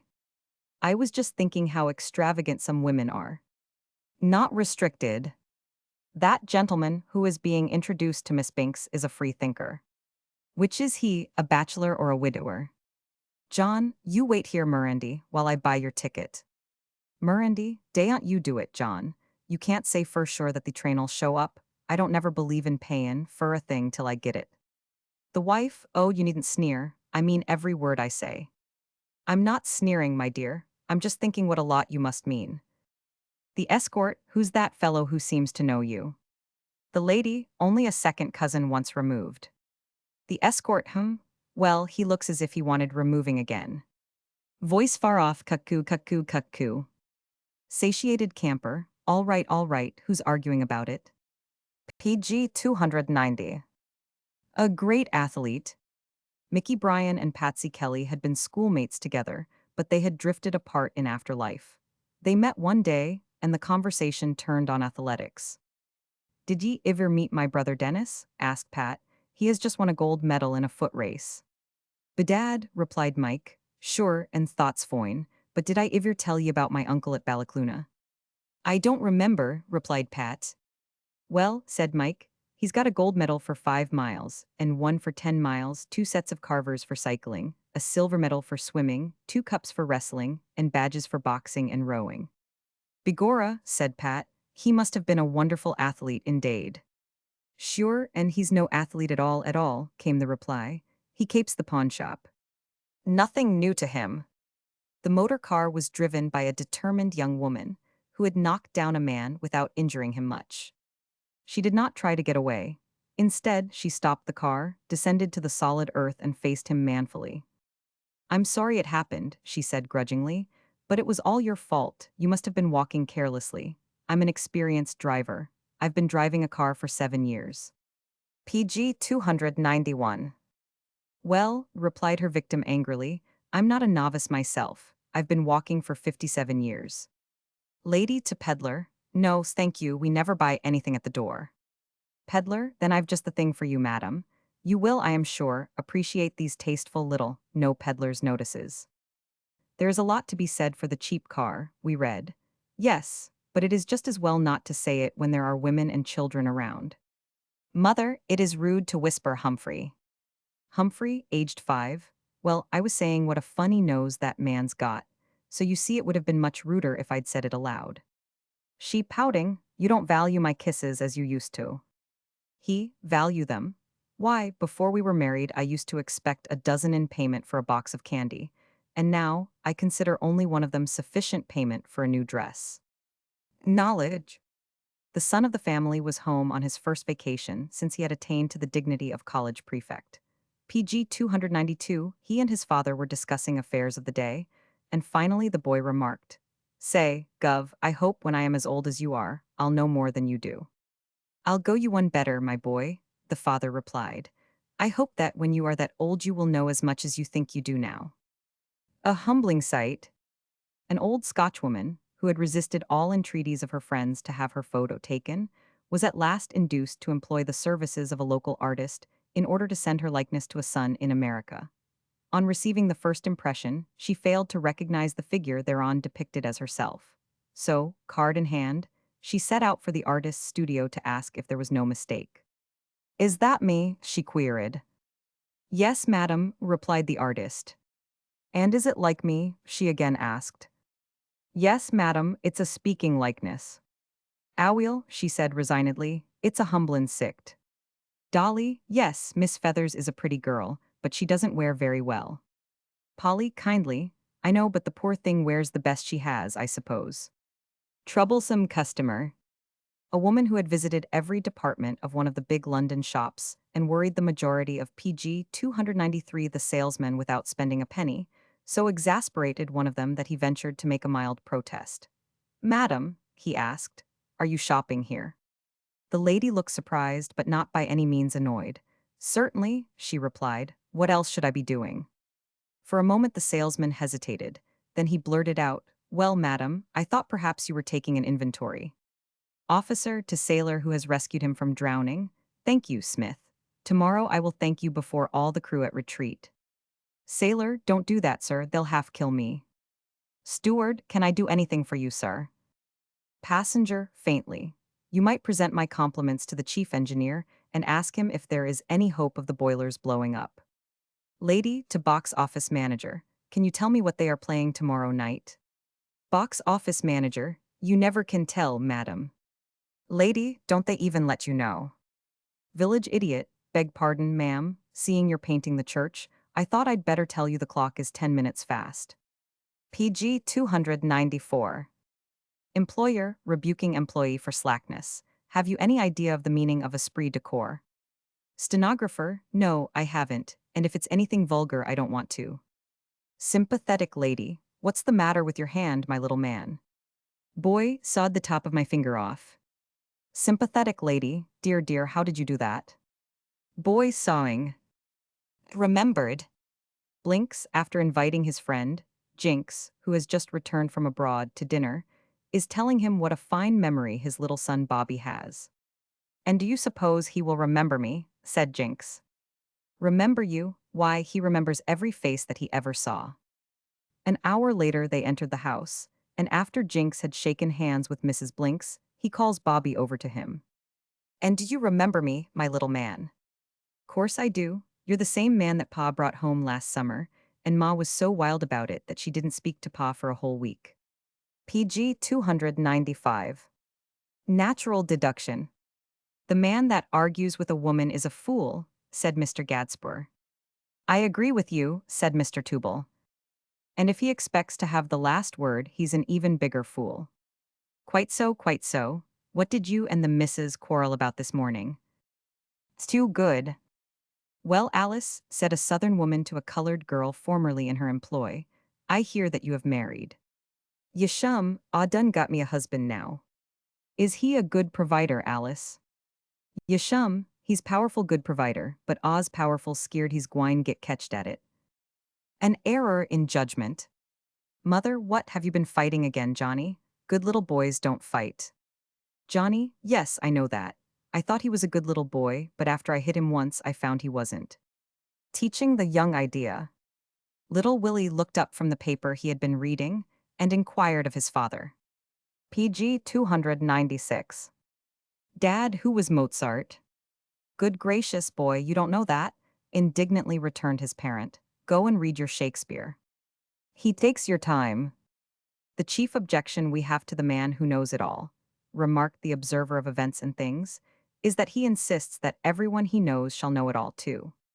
The floor held. Did your watch stop when it dropped on the floor? Asked one man of his friend. Sure, was the answer. Did you think it would go through? His difficulty. Real estate agent, this tobacco plantation is a bargain. I don't see why you hesitate. What are you worrying about? Prospective but inexperienced purchaser. I was just wondering whether I should plant cigars or cigarettes. PG 297. The real job. What's this new conference they're going to have in America? Oh, they're going to make peace among the Allies. Off like a shot. It was a case of attempted murder, in which the prisoner was accused of having fired twice at his intended victim. One of the witnesses for the prosecution was being severely cross-examined by the defending counsel. You say that you heard both shots fired? He asked sternly. Yes, sir. How near were you to the scene of the affair? At the time the first shot was fired, I was about 20 feet from the prisoner. 20 feet, humph. Now tell the court how far you were off when you heard the second shot. Well, sir, replied the witness slowly, I didn't exactly measure the distance, but speaking approximately, I should say about half a mile. I answered. She, and what would you be now if it weren't for my money? He, a bachelor. PG 298. To be sure. Lily, Harold proposed to me last night while turning the music for me at the piano. Edith, ah, I see, dear, you played right into his hands. A close call. Pat was a simple country yokel who had never strayed from the outskirts of his native village, and because he stood in a railway station for the first time of his life, his amazement was great. The vastness of his surroundings completely dazzled him, but when the 3 express dashed through the station, that did it. He kept his eyes glued on the tunnel through which it had disappeared, staring after it as though some kind of miracle had happened. He remained like this for several minutes, much to the amusement of the onlookers, until at length an inquisitive porter asked him what he was staring at. Oi was just thinkin', he said, pulling himself together, what a terrible smash there'd a been if he'd a missed the ole. Breathless visitor, doctor, can you help me? My name is Jones. Doctor, no, I'm sorry. I simply can't do anything for that. PG 299. They were talking over the days that will never return, so they asserted, the days when there was no thirst in the land. But they had particular reference to the old state militia camp of long ago. For be it known, there was much taken to camp in those days that had little to do with military training, and it was carried in capacious jugs and big bottles. Everybody expected his city friends to run down to the camp and be called upon to act as an assuager of thirst. The year I have reference to, said one of the old-timers, was a notably wet one. The first night in camp, everybody seemed to be bent on sampling what everybody else had brought down from the city. The result was that, when the company of which I was a member was ordered to fall in the next morning, to answer the roll call, there was a pretty wobbly lineup. We had a new sergeant, new to the routine of a camp, and after he had checked up he should have reported, Sir, the company is present and accounted for. Instead he got rattled and said, Sir, the company is full. Our captain, looking us over sarcastically, remarked, I should say as much, full as a tick. Ready and willing. Magistrate, can't this case be settled out of court? Mulligan, sure. That's what we were trying to do, Your Honor, when the police interfered. An old darky visited a doctor and received instructions as to what he should do. Shaking his head, he PG 300 was about to leave the office when the doctor called out, Hey there, uncle, you forgot to pay me? Pay you for what, boss? For my advice. "Nasa, boss," said Rastus, shuffling out. Izzy contemplated it from all angles and decided not to take it. An airman had been taking up passengers for short trips, and by the time his last trip came was absolutely fed up by being asked silly questions. He told his passengers, two ladies, that on no account were they to speak to him, that he could not talk and give his attention to his machine, and that they must keep silent. Up they went, and the airman quite enjoyed himself. He looped the loop and practiced all sorts of stunts to his own satisfaction with no interruption from his passengers until he felt a touch on his arm. "What is it?" he said impatiently. "I'm so sorry to trouble you," said a voice behind, "and I know I oughtn't to speak. I do apologize sincerely, but I can't help it. I thought perhaps you ought to know Annie's gone. Chloe, I show miter knowed I gwine have bad luck if I do dat washin' on Friday. Daphne, what bad luck done come to you? Chloe, I send home dat pink silk petticoat wid de filly age, what I was gwine keep out to wear to church on Sunday." The professor was deeply absorbed in some scientific subject when the nurse announced the arrival of a boy. "What, who?" stammered the professor absently. "Why interrupt me? Isn't my wife at home?" PG 301. Sarcasm. Everything that could be done to make the great unemployed meeting a success had been accomplished. A large hall and a good speaker had been engaged. When the latter arrived, he seemed in a crabby frame of mind. Looking round, he beckoned the chairman. "I should like to have a glass of water on my table, if you please," he said. "To drink," was the chairman's idiotic question. "Oh no," was the sarcastic retort. "When I've been speaking half an hour, I do a high dive." "None at all." Sandy had gone to the station to see his cousin off. "Mac," he said, "ye micht like to leave me a bob or twa to drink ye a safe journey." "Moan, I canna," was the reply. "O' my spare cash I gied tea my auld mither." "That's strange, your mither said you never gave her anything." "Well, if I dinna gie my auld mither anything, what sort of chance d'ye think you've got?" "Art and nature." "Husband, what was that you were playing, my dear?" "Wife, did you like it?" Page 302. "It was lovely, the melody divine, the harmony exquisite." "It is the very thing I played last evening, and you said it was horrid." "Well, the steak was burnt last evening." "Misunderstood." "Mistress, don't call them jugs, Mary, they're ewers." "Maid, oh thank you, ma'am, and are all them little basins mine, too?" "All brains." A gentleman who was walking through a public gallery, where a number of artists were at work, overheard the following amusing conversation between a big, heavy-looking man who was painting on a large picture, and a weak-looking little cripple, who, limping over to where he sat, looked over his shoulder for a few minutes and said timidly, "I beg your pardon, sir, may I ask what medium you paint with?" "Brains," shouted the other in a voice of thunder. "Oh, indeed, that accounts for its fogginess," which caused a roar of laughter. 13-1. Just before the service, the clergyman was called into the vestibule by a young couple, who asked that PG 303 he should marry them. He answered he had not time then, but that if they would wait until after the sermon, he would be glad to do so. Accordingly, just before the end of the service, he announced, "Will those who wish to be married today please come forward?" 13 women and 1 man quickly stepped up. "A good actor." "Neighbor, I hear that you had an actor employed on your farm." "Farmer, yes, and he's a fairly good actor, too. Why, I thought he was working the last week he was here." "Too sad for that." A tourist was chatting with the proprietor of the village inn. "This place boasts of a choral society, doesn't it?" he asked. The innkeeper looked pained. "We don't boast about it," he replied, in low, sad tones. "We endure it with all the calm resignation we can." The swain and his swainess had just encountered a bulldog that looked as if his bite might be quite as PG 304 bad as his bark. "Why, Percy," she exclaimed as he started a strategic retreat, "you always swore you would face death for me." "I would," he flung back over his shoulder, "but that darn dog ain't dead." Wife enthusiastically, "I saw the most gorgeous chiffonier today, dear, but of course, I know we cannot afford." Hubby resignedly, "When have they promised to deliver it?" Realized. Lawyer, "When I was a boy, my highest ambition was to be a pirate." Client, "You're in luck. It isn't every man who can realize the dreams of his youth." Never miss one.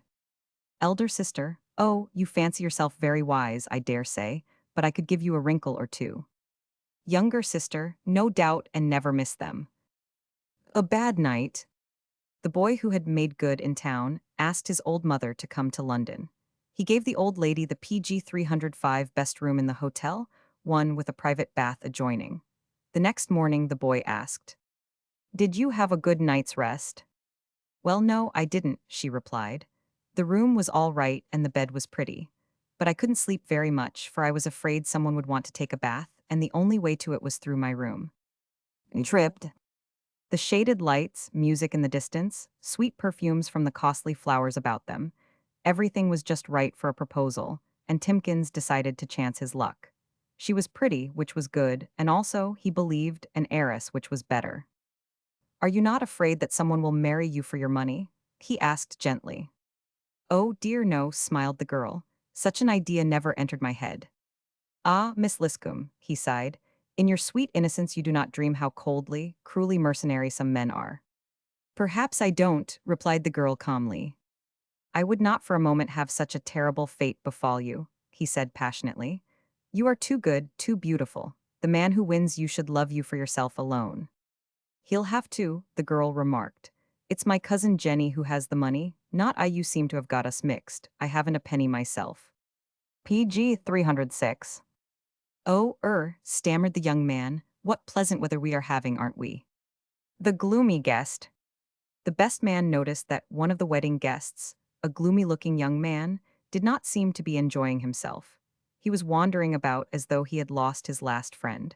The best man took it upon himself to cheer him up. Have you kissed the bride?" he asked by way of introduction. "Not lately," replied the gloomy one with a faraway expression. "Why did you take Mayor beer off the dinner card?" "People kept thinking it was something to drink." A well-known admiral, a stickler for uniform, stopped opposite a very portly sailor whose medal ribbon was an inch or so too low down. Fixing the man with his eye, the admiral asked, "Did you get that medal for eating, my man?" On the man replying, "No, sir," the admiral rapped out, "Then why the deuce do you wear it on your stomach?" "First little girl, what's your last name, Annie?" "Second little girl, don't know yet, I ain't married." "Closeman, I didn't see you in church last Sunday." "Keen, don't doubt it, I took up the collection." PG 307. A Southern family had a coal-black cook named Sarah, and when her husband was killed in an accident, Sarah appeared on the day of the funeral dressed in a sable outfit except in one respect. "Why, Sarah," said her mistress, "what made you get white gloves?" Sarah drew herself up and said in tones of dignity, "Don't you s'pose I wants dem niggas to see dat Izzy got on gloves?" Dad sternly, "Where were you last night?" "Son, oh, just riding around with some of the boys." "Dad, well, tell 'em not to leave their hairpins in the car," said the guest upon approaching his host's home in the suburb. "Ah, there are some of your family on the veranda. The girl in short dresses is your daughter, the young man in riding breeches is your son, and the woman in the tea-gown is your charming wife." Said the host, "No, you are all wrong. The girl in the short dresses is my grandmother, the young fellow in riding breeches is my wife, and the woman in the tea-gown is my 10-year-old daughter, who likes to dress up in her great-grandmother's dresses." A bumptious young American farmer went to England to learn his business. But where he went, he pretended that it was far easier to teach the farmers than to learn anything from them. "I've got an idea," he said one day to a grizzled old Northumbrian agriculturist, "for a new kind of fertilizer which will be 10,000 times as effective as any that has ever been PG 308 tried. Condensed fertilizer, that's what it is. Enough for an acre of ground would go in one of my waistcoat pockets." "I don't doubt it, young gentleman," said the veteran of the soil. "What is more, you'll be able to put the crop into the other waistcoat pocket." Weary Willie slouched into the pawn shop. "How much will you give me for this overcoat?" he asked, producing a faded but neatly mended garment. Isaac looked at it critically. $4, he said. "Why," cried Weary Willie, "that coat's worth $10 if it's worth a penny." "I wouldn't give you $10 for two like that," sniffed Isaac. $4 or nothing." "Are you sure that's all it's worth?" asked Weary Willie. $4, repeated Isaac. "Well, here's your $4, said Weary Willie. "This overcoat was hangin' outside your shop, and I was wonderin' how much it was really worth." "Not in the business." "I'm not quite sure about your washing machine. Will you demonstrate it again?" "No, madam, we only do 1 week's washing." Her views. Mrs. DeVere, I suppose now that you have been abroad, you have your own views of foreign life. PG 309. Mrs. Profiteer, no, we ain't got no views. We didn't take no camera, it's so common. A good match. Proprietor, what made that customer walk out? Did you offend him? Assistant, I don't know. He said he wanted a hat to suit his head and I showed him a soft hat. Life's biggest problem. Old job, the best way to get the most out of life is to fall in love with a great problem or a beautiful woman. Old Steve, why not choose the latter and get both? He, just introduced. What a very homely person that gentleman near the piano is, Mrs. Black. She, isn't he, that is Mr. Black. He, how true it is, Mrs. Black, that the homely men always get the prettiest wives. A customer entered the small-town barber shop. How soon can you cut my hair? He asked of the proprietor, who was seated in an easy chair, perusing the pages of a novel. Bill, said the barber, addressing his errand boy, run over and tell the editor if he's done editin', the paper I'd like my scissors. PG 310. Pompous publisher to aspiring novice in literature. I have been reading your manuscript, my dear lady, and there is much in it, I think. Ahem, very good, but there are parts somewhat vague. Now, you should always write so that the most ignorant can understand. Youthful authoress, wishing to show herself most ready to accept advice. Oh, yes, I'm sure. But tell me, which are the parts that have given you trouble? Fishy record. First stenog. Reading. Think of those Spaniards going 3,000 miles on a galleon. Second stenog. Aw, forget it. Ya can't believe all ya hear about them foreign cars. A group of tourists were looking over the inferno of Vesuvius in full eruption. Ain't this just like hell? Ejaculated a Yank. Ah, these Americans, exclaimed a Frenchman, where have they not been? Lay down, pup, lay down, that's a good doggy. Lay down, I tell you. Mister, you'll have to say, lie down, he's a Boston Terrier. Lady, well, what do you want? Tramp, Letty, believe me, I'm no ordinary beggar, I was at the front. Lady with interest, really. PG 311. Tramp, yes ma'am, but I couldn't make anybody here, so I came round to the back. The doctor has ordered her to the seashore, now they're having a consultation. Of doctors. Of dressmakers. You discharged your office boy. Yes, said Dr. Dubwaite. He never did anything but stand around and look wise. I guess you've seen the last of him. I don't know about that. He may turn up here someday as an efficiency expert. But why don't you think he will propose soon? Well, he gave me a box of stationery yesterday with my initials on it. Such a lot, so I know it's all over between us. Perfect agreement. Mother, hush, you two children are always quarreling. Why can't you agree once in a while? Georgia, we do agree, Mama. Edith wants the largest apple and so do I. Jack is in love with you. Her, nonsense. That's what I said when I heard it. Her, how dared you? PG 312. Professor, endeavoring to impress on class the definition of cynic. Young man, what would you call a man who pretends to know everything? Senior, a professor. A young lady who was inspecting bicycles said to the clerk, "What's the name of this wheel?" "That is the Belvedere," answered the salesman. He was rewarded by a stony glance and the icy question. "Can you recommend the Belva?" "What this country needs is more production." "What this country needs," replied Farmer Corntassel, with a slight trace of irritation, "is less talk about what it needs and more enthusiasm about deliverin' the goods." Bottled courage. Is this stuff guaranteed to make a rabbit slap a bulldog in the face? My dear sir, said the bootlegger, with a pained expression, this stuff will make a tenant snap his fingers under his landlord's nose. If a man has a beautiful stenographer, do you suppose that will cause him to take more interest in his business? Asked Mr. Pigletch. I don't know whether he will take more interest in PG 313 his business, said Mr. Pecton, thoughtfully, but his wife will. It worked. A tramp entered a baker's, shivering piteously. A loaf, please, mum, he said, placing the money on the counter. The woman gave him one. As he took it, he said with shaking voice, Where's the nearest hospital, mum, please? The nearest hospital, she ejaculated. Yes, mum, I'm feeling bad. I believe I'm sickening for something, the scarlet fever, I think. What? She shrieked. Get out of my shop. He turned to obey. Here, take your money back, she said. He did so, and offering the bread, said humbly, You'll take your loaf, won't yer, mum? Get out of my shop. He crawled out and with bowed head went around the corner. Presently, another mountain of misery joined him. Well, Bill, he said. Right-o, Enery, came the answer. It worked a treat. Now you do it for a bit o' bacon, and then we can have lunch. Films fever. Nurse, you were very naughty in church, Guy. Do you know where little boys and girls go to who don't put their pennies in the collection box? Guy, yes, nurse, to the pictures. PG 314. The druggist's turn. The druggist danced and chortled till the bottles danced on the shelves. What's up? Asked the soda clerk. Have you been taking something? No, but do you remember when our water pipes were frozen last winter? Yes, but what? Well, the plumber who fixed them has just come in to have a prescription filled. Wrong, brother. A wealthy gentleman has a brother who is hard of hearing, while he himself is remarkable for having a very prominent nose. Once, this gentleman dined at a friend's house, where he sat between two young ladies who talked to him very loudly, rather to his annoyance. Finally, one of them shouted a commonplace remark, and then said in an ordinary tone to the other, Did you ever see such an ugly nose? Pardon me, ladies, said the gentleman, it is my brother who is deaf.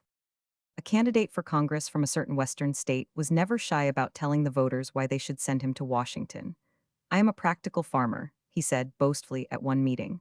I can plow, reap, milk cows, shoe a horse. In fact, I should like you to tell me one thing about a farm which I can PG 315 not do. Then, in the impressive silence, a voice asked from the back of the hall, Can you lay an egg? Doctor, you are a great deal better this morning, I see. You followed my directions, and that prescription did the business. What, you haven't taken any of it? Patient? No, it says on the label. Keep the bottle tightly corked. And about the salary, said the movie star. Well, said the manager, suppose we call it $5,000 a week. All right. Of course, you understand that the $5,000 is merely what we call it. You will get $500. Prospective employer, I suppose you have some experience of livestock. Applicant for post, well, I ain't ever looked after 'orses, nor milked cows, and never 'andled poultry, but I've bred canaries. A Scotchman had been presented with a pint flask of rare old Scotch whiskey. He was walking briskly along the road toward home, when along came a Ford which he did not sidestep quite in time. It threw him down and hurt his leg quite badly. He got up and limped down the road. Suddenly he noticed that something warm and wet was trickling down his leg. Oh Lord, he groaned, I hope that's blood. PG 316. Mr. Graham, do you know Miss F? If I had my way, I'd put every woman in jail. Miss F? Why, Mr. Graham, I'm surprised. I didn't know you felt that way about us. What sort of a nation do you think this would be, if you put all the women in jail? Mr. Graham, stagnation, of course. Guilty. Sister, hubby received an anonymous letter this morning, informing him of something I did before we were married. Brother, well, the best thing you can do is to confess. Sister, I know it, but he won't let me read the letter, and I don't know what to confess. I'd like to see the man who could persuade me to promise to love, honor, and obey him, said Miss Well on the way. I don't blame you, remarked the newly made bride. Huh, ya talks about society like ya knows so much about it. Nigga, I bet day dawn, eben have even-in dresses why ya come from. Zat so, day's doin' well to have even-ins why ya come from. Second story worker, hello Bill, I see you got a new overcoat, what did it cost you? PG 317. Burglar, 6 months, I never wears cheap clothes. The sweet young thing was being shown through the boiler shop. What's that thing? She asked, pointing with a dainty parasol. That's an engine boiler, said the guide. And why do they boil engines? She inquired. To make the engine tender, replied the resourceful guide. He was a Scot, with the usual characteristics of his race. Wishing to know his fate, he telegraphed a proposal of marriage to the girl of his choice. After waiting all day at the telegraph office, he received the affirmative answer late at night. Well, if I were you, said the operator, I'd think twice before I married the girl who kept me waiting for an answer so long. Nah, said the Scot. The girl for me is the girl who waits for the night rates. Too enthusiastic. Wifey, Henry, do you think me an angel? Hubby, why certainly, my dear, I'm very enthusiastic. I think all women are angels. You needn't be so enthusiastic as all that. Page 318. Bad both ways. Dob, what's that piece of cord tied around your finger for? Both them, my wife put it there to remind me to post her letter. And did you post it? No, she forgot to give it to me. His little mistake. A certain country vicar who used to distribute books to his parishioners as reading material, one day, deciding to surprise them, gave them each a Bible neatly wrapped up in brown paper. A few days later, he called round on each of his flock, and the first place he called at was the village butcher's. Well, Mr. Simpson, he said, how did you like that little book I gave you the other day? Simpson was rather taken aback at the query, for, truth to tell, the little book still remained in its brown paper wrapping somewhere under the counter. Splendid, lied Simpson bravely, but, he added in a burst of confidence, it ended like they all end. Oh, exclaimed the vicar, in what way? And Simpson, thinking he was on safe ground, replied, why, they lived happy ever after. Your wife looks stunning tonight, her gown is a poem. What do you mean poem? Replied the struggling author. That gown is 2 poems and a short story. Page 319. Tough on the senator. The senator was back home, looking after his political fences, and asked the minister about some of his old acquaintances. How is old Mr. Jones? He inquired. Will I be likely to see him today? You'll never see Mr. Jones again, said the minister. He has gone to heaven. Redeeming trait. I know I'm old, but I'm crazy about you, stated Mr. Moneybags. When I go, I'll leave all my fortune to you if you'll have me. Have you any bad habits? Asked Miss Goldilocks thoughtfully. Only that I walk in my sleep, if you could call that a bad habit. You dear old thing, of course I'll marry you, and we'll have our honeymoon on the top floor of some tall hotel, won't we? Noth. There was a distinct air of chastened resignation about him, as he penned the following note. Dear Miss Brown, I return here with your kind note in which you accept my offer of marriage. I would draw your attention to the fact that it begins, Dear George. I do not know who George is, but my name, as you will remember, is Thomas. Page 320. Not a father. A Protestant Episcopal clergyman was walking down a city street wearing the garb of his profession. He was seen by 2 Irish boys. Good morning, father, said one of the boys. Hush, he ain't no father, said the other. He's got a wife and 2 kids. Wedding declared off. John Willie pleadingly, why can't we be married right away, Elsie? Elsie coyly, oh, I can't bear to leave father alone just now. John Willie earnestly, but my darling, he has had you such a very long time. Elsie freezingly, sir. Perhaps. You are a little goose, remarked a young MD playfully to the girl he was engaged to marry. Of course I am, was the laughing response. Haven't I got a quack? A northern man in an optician's shop in Nashville overheard an amusing conversation between the proprietor of the establishment and an aged darky, who was just leaving the place with a pair of new spectacles. As the old fellow neared the door, his eye PG 321 lighted upon an extraordinary-looking instrument conspicuously placed upon a counter. The venerable Negro paused for several moments to gaze in open-mouthed wonder at this thing, the like of which he had never seen before. After a long struggle with his curiosity, he was vanquished. Turning to the optician, he asked, "What is it, boss?" "That is an ophthalmometer," replied the optician in his gravest manner. "Show," muttered the old man to himself as he backed out of the door, his eyes still fastened upon the curious-looking thing on the counter. "Show, dat's what I was afeared it was." In many of the rural districts of the United States, where money does not circulate with great rapidity, services are paid for in kind. Farmers, for example, will give potatoes, eggs, etc., in payment for debts. A young surgeon who had occasion to operate in one of these districts hopefully approached the husband of the patient and asked for his fee, which amounted to $100. "Doc," said the old man, "I haven't much ready cash on hand. Suppose you let me pay you in kind." "Well, I guess that will be all right," replied the young doctor cheerfully. "What do you deal in?" "Horseradish, Doc," answered the old man. The ferryboat was well on her way when a violent storm arose. The ferryman and his mate, both Highlanders, held a consultation, and after a short debate the ferryman turned to his passengers and remarked, anxiously, "We'll just tack your tuppences now, for we dinna ken what micht come over us." Page 322. No doubt. Lend me 10, Tom. I think not. You won't. I won't. You've no doubt of my character, have you? I haven't. Well, why won't you then? Because I have no doubt of your character. Officer drilling recruits. Hey, you, in case of fire, what do you do? Recruit, I yell. Officer, yell what? Recruit, why, what do you suppose? Cease firing. Doctor at door to butler. Tell your master the doctor is here. Butler, the master is in great pain, sir. He is receiving nobody.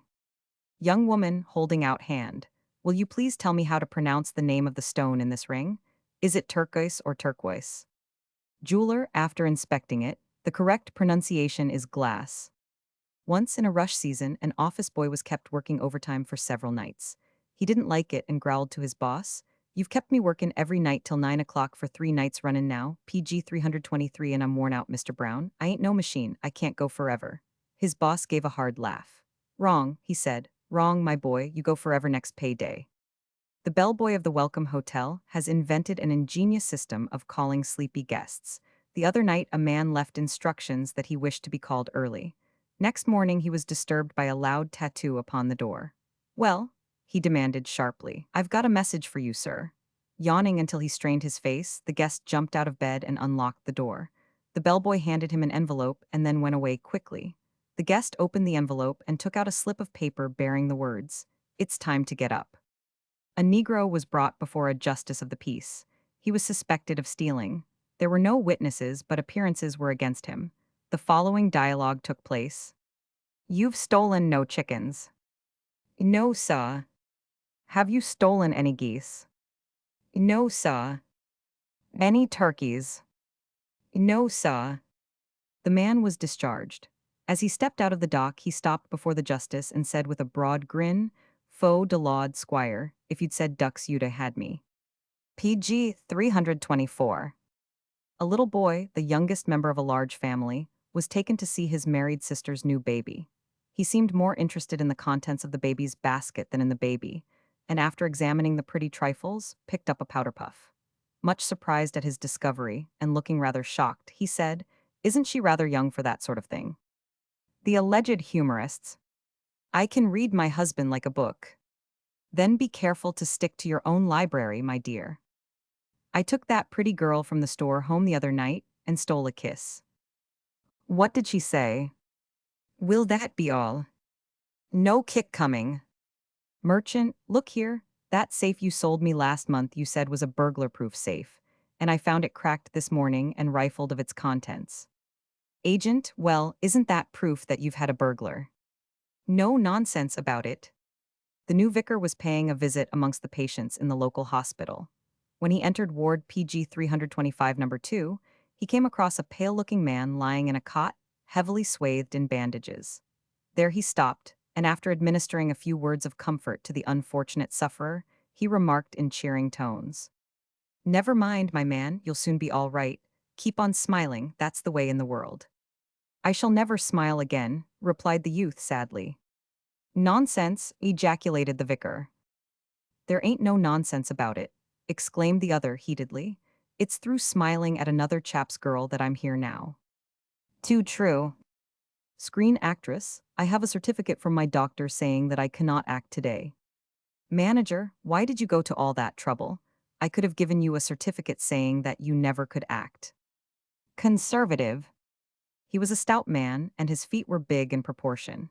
He wore stout boots, too, with broad, square, sensibly shaped toes, and when he came into the boot shop to buy another pair, he found he had some difficulty in getting what he wanted. A dozen, 2 dozen, 3 dozen pairs were brought and shown him. "No, no, square toes must have square toes," he insisted. PG 326. "But sir, everybody is wearing shoes with pointed toes. They are fashionable this season." "I'm sorry," said the stout man gravely, as he got up and prepared to leave the shop. "I'm very sorry to have troubled you, I'm sure. but you see, I'm still wearing my last season's feet. He had heard of them. It was company field training. The captain saw a young soldier trying to cook his breakfast with a badly made fire. Going to him, he showed him how to make a quick cooking fire, saying, "Look at the time you are wasting. When I was in the Himalayas, I often had to hunt my breakfast. I used to go about 2 miles in the jungle, shoot my food, skin or pluck it, then cook and eat it, and return to the camp under half an hour." Then he unwisely added, "Of course, you will have heard of the Himalayas." "Yes, sir," replied the young soldier, "and also of Ananias and George Washington." "Mr. Goodsoul, well, what do you want?" "Benny the bum, I wanna know kin I borry a red lantern off you? I find I gotta sleep in the street tonight and I'll harf to warn the traffic to drive around me." What did he mean? A merchant in a Wisconsin town who had a Swedish clerk sent him out to do some collecting. When he returned from an unsuccessful trip, he reported, PG 327. Jim Janssen say he will pay ven he sells his hogs. Jim Olsen he will pay ven he sell his wheat, and Bill Pack say he will pay in January. "Well," said the boss, "that's the first time Bill ever set a date to pay. Did he really say he would pay in January?" "Vel, I tank so," said the clerk. "He said it bane a damn cold day ven you get that money. I tank that bane in January." True to life. Sandy had been photographed, and as he was looking intently at his picture, Ian Macpherson came along. "What's that ye have there?" he asked. "My photograph," replied Sandy, showing it proudly. "Wit d'ye think o' it?" "Man, it's fine," exclaimed Ian in great admiration. "It's just like ye tea, and wit mick the like o' they cost." "I dinna ken," replied Sandy. "I hinna paid yet." "Moan," said Ian more firmly than ever. "It's awful like ye." "What he preferred." "And did you say you preferred charges against this man?" asked the judge, looking over his gold-rimmed spectacles. "No, Your Honor," was the quick reply of the man to whom money was owed. "I prefer the cash." PG 328. What was the last card oi dealt ye, Moik? "A spade." "Oi knew what, oi saw ye spit on your hands before ye picked it up." During the period after the university examinations, when an unusually large number of students flunked, one of the boys went to his professor and said, "I don't think this is fair, sir. I don't think I should have a 0 on this examination." "I know it," replied the professor, "but we do not have any mark lower than that." The long-suffering professor smothered his wrath and went down into the cellar. "Are you the plumber?" he inquired of a grimy-looking person who was tinkering with the pipes. "Yes, governor," he answered. "Been in the trade long?" "'Bout a year, governor." "Ever made any mistakes?" "Bless yer, no, governor." "Oh then, I suppose it is quite all right. I imagined you had connected up the wrong pipes, for the chandelier in the drawing room is spraying like a fountain, and the bathroom tap is on fire." A bright little newsie entered a business office, and, approaching a glum-looking man at one of the desks, began with an ingratiating smile. "I'm selling thimbles to raise enough money to—" "Out with you," interrupted the man. PG 329. "Wouldn't you like to look at some nice thimbles?" "I should say not." "They're fine, and I'd like to make a sale," the boy continued. Turning in his chair to fully face the lad, the grouch caustically inquired, "What N7 kinds of blue blazes do you think I want with a thimble?" Edging toward the door to make a safe getaway, the boy answered, "Use it for a hat." The lady was waiting to buy a ticket at the picture show when a stranger bumped her shoulder. She glared at him, feeling it was done intentionally. "Wells," he growled, "don't eat me up." "You are in no danger, sir," she said. "I am a Jewess." Sam, on board the transport, had just been issued his first pair of hobnails. "One thing, Sua," he ruminated. "If Ah falls overboard, Ah suddenly will go down at tension." Blood relations. Actor, are these poor relations of yours blood relations? Fulpers, yes, they are ever bleeding me. There had been a collision near Euston Station, between a timber cart and a cab. The cart driver said with mock sympathy, "Oh, well, PG 330, you can't help it. You're doing your bit, you and your 'orse and your blankety cabs all over age." "You're doing your bit too, ain't yer?" was the cabbie's rejoinder, "a carrying of 2 lots o' wood, one in your cart and the other under your blinkin', at Zgajde." A parsimonious farmer notorious for the small rations he doled out to his employees, said to a farmhand eating his breakfast. "Jock, there's a fly in your parritch." "That disna matter," replied Jock gloomily. "It'll no droon." The farmer stared at him. "What do we mean?" he asked angrily. "That's as much as sayin' ye havena enough mulk." "Oh," replied Jock still more gloomily, "there's mair than enough for all the parritch I have." "The brute!" "Mrs. Newlywed, what does that inscription mean on that ring you gave me, Archie?" "Mr. Newlywed, faithful to the last, my dear." "Mrs. Newlywed, oh, how could you? You always said I was the first." "The whole truth." Angus, a mason, was slipping out of the yard to get a refresher during working hours when he suddenly ran into the boss. PG 331. "Hallo," said the boss pleasantly, "were you looking for me?" "I," answered Angus, "I was looking for ye, but I didna want to see ye." The consumer inflamed. "Ever get any nice butter?" queried old Grumpy. "Supply in every day," replied his provision merchant suavely. "Then why in thunder don't you sell it?" asked Grumpy. How he did it. First theatrical manager. "Do you have any trouble with the girl who is playing the flapper in your new show?" Second theatrical manager. "No. If she attempts to be skittish, I just threaten to publish the photographs of her two sons who are lieutenants in the army." Reality. A man, who is the father of a year-old youngster, met his pastor on Sunday afternoon. "Why weren't you at church this morning?" was the first question of the spiritual advisor. "I couldn't come," was the answer. "I had to stop at home and mind the baby, our nurse is ill." Page 332. "That's no excuse," said the pastor. "It isn't? Well, next Sunday I'll bring him to church with me and see how you like it." Pure carelessness. It was visiting day at the prison, and the uplifters were on deck. "My good man," said one kindly lady, "I hope that since you have come here you have had time for meditation and have decided to correct your faults." "I have that, mum," replied the prisoner in heartfelt tones. "Believe me, the next job I pull, this baby wears gloves." A level-headed car. Irate motorist, say this darned car won't climb a hill? You said it was a fine machine. Dealer, I said, on the level it's a good car. Unsuspicious. It was while on maneuvers in rural England, and a soldier was being tried for the shooting of a chicken on prohibited ground. "Look here, my man," said the commanding officer to the farmer who brought the accusation. "Are you quite certain that this is the man who shot your bird? Will you swear to him?" Page 333.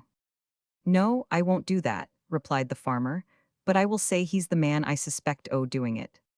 "That's not enough to convict a man," retorted the CO, considerably nettled. "What raised your suspicions?" "Well," replied the sturdy yeoman, "it was this way. I see I am on my property with a gun. Then I heard the gun go off. Then I see I am putting the chicken in his knapsack, and it didn't seem sense no how to think the bird committed suicide." "It's a wonder." "That fellow Jones is a hard-headed cuss," remarked Brown. "That so?" asked Smith. "Yes," replied Brown. "Why, he could read a patent medicine almanac and not have a solitary symptom of some disease." "Enough fix." "Mrs. Muggins, it's raining, and Mrs. Goodsoul wants to go home, and I have no umbrella to lend her except my new guinea one. Can't I let her have yours?" "Mr. Muggins, hardly. The only umbrella I have got has her husband's name on the handle." PG 334. Sucked. It was a very wet night, so Bill and his sweetheart decided to visit the picture palace. On the way, she evidently was annoyed with her lover, for she turned to him and said angrily, "Aw wish thaw would jye up sucking thy teeth. It's so rude when people are about." "Don't thee talk so silly," he replied in aggrieved tones. "It's my rubber eel pads that's causing that noise." Half and half. Mrs. Murphy is very fat, and the other day, laden with parcels and packages, she was trying to mount the steps of a Dublin tramcar. Helplessly looking on stood the conductor, a diminutive little chap. Mrs. Murphy, having reached the platform, said, with a glance of withering scorn, "If you was half a man you would have helped me up." The little conductor calmly replied, "Sure, ma'am, if you was half a woman I would." Revenge is sweet. "Yes," proudly announced the ex-captain, who is manager of a new seaside hotel.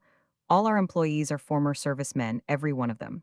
The reception clerk is an old infantryman, the The waiters have all been non-coms. The chef was a mess sergeant, the house PG 335 doctor was a base hospital surgeon, the house detective was an intelligence man, even the pages were cadets. And have you any former military police? He was asked. Yes, he replied joyously. When there's a good stiff wind blowing, we set them to clean the outsides of the windows on the 8th floor. No effect. You tell me, said the judge, that this is the person who knocked you down with his motor car. Could you swear to the man?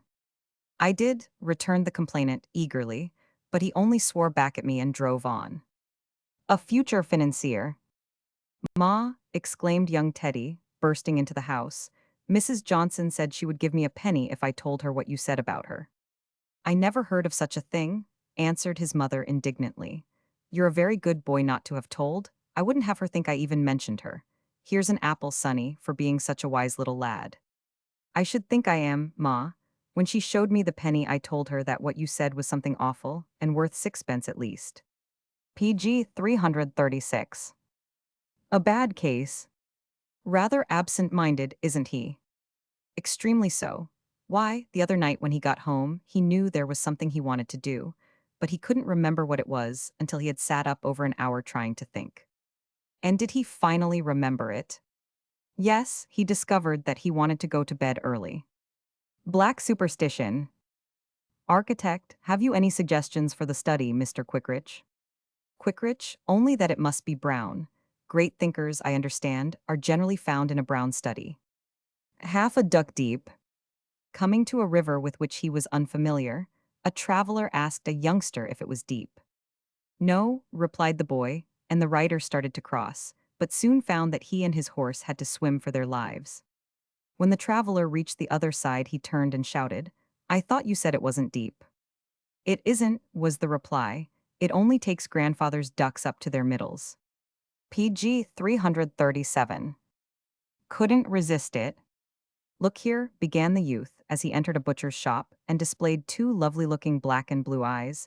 You have fresh beef for sale. I have, responded the butcher. And fresh beef is good for black eyes, is it not? It is. Very well, I have the eyes, you have the beef. Do you think you can sell me a pound or so without asking how I got ornamented? I'll do my best, sir. The butcher cut off the meat and received his money without another look at his customer. At the last moment, however, the old Adam proved too strong for him. Look here, he said, handing back the cash. I'll make you a present of the beef. Now tell me all about the fight. Do you know anything about palmistry, Herbert? She asked. Oh, not much, he answered, although I had an experience last night which might be considered a remarkable example of palmistry.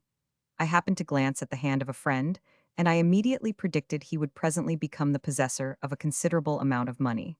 Before he left the room, he had a nice little sum handed to him. And you foretold that from his hand? Yes, it had 4 aces in it. PG 338.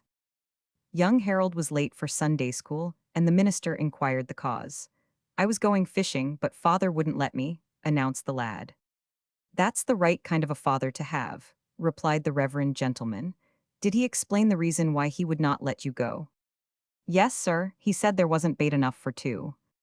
My good man, you had better take the trolley car home. No ush, my wife wouldn't let me, keep it in house.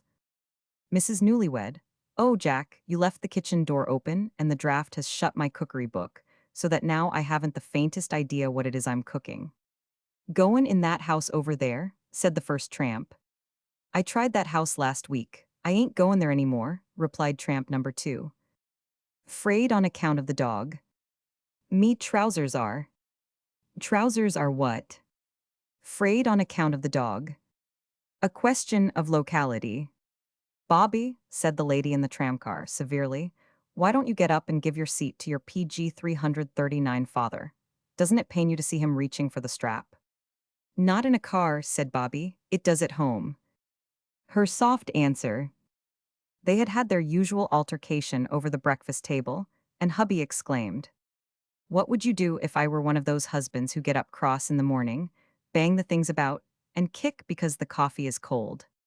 Why, replied his wife, I should make it hot for you. He was wrong. Prison visitor, am I right in presuming that it was your passion for strong drink that brought you here? Prisoner, I don't think you can know this place, governor. It's the last place on earth I'd come to if I was looking for anything to drink.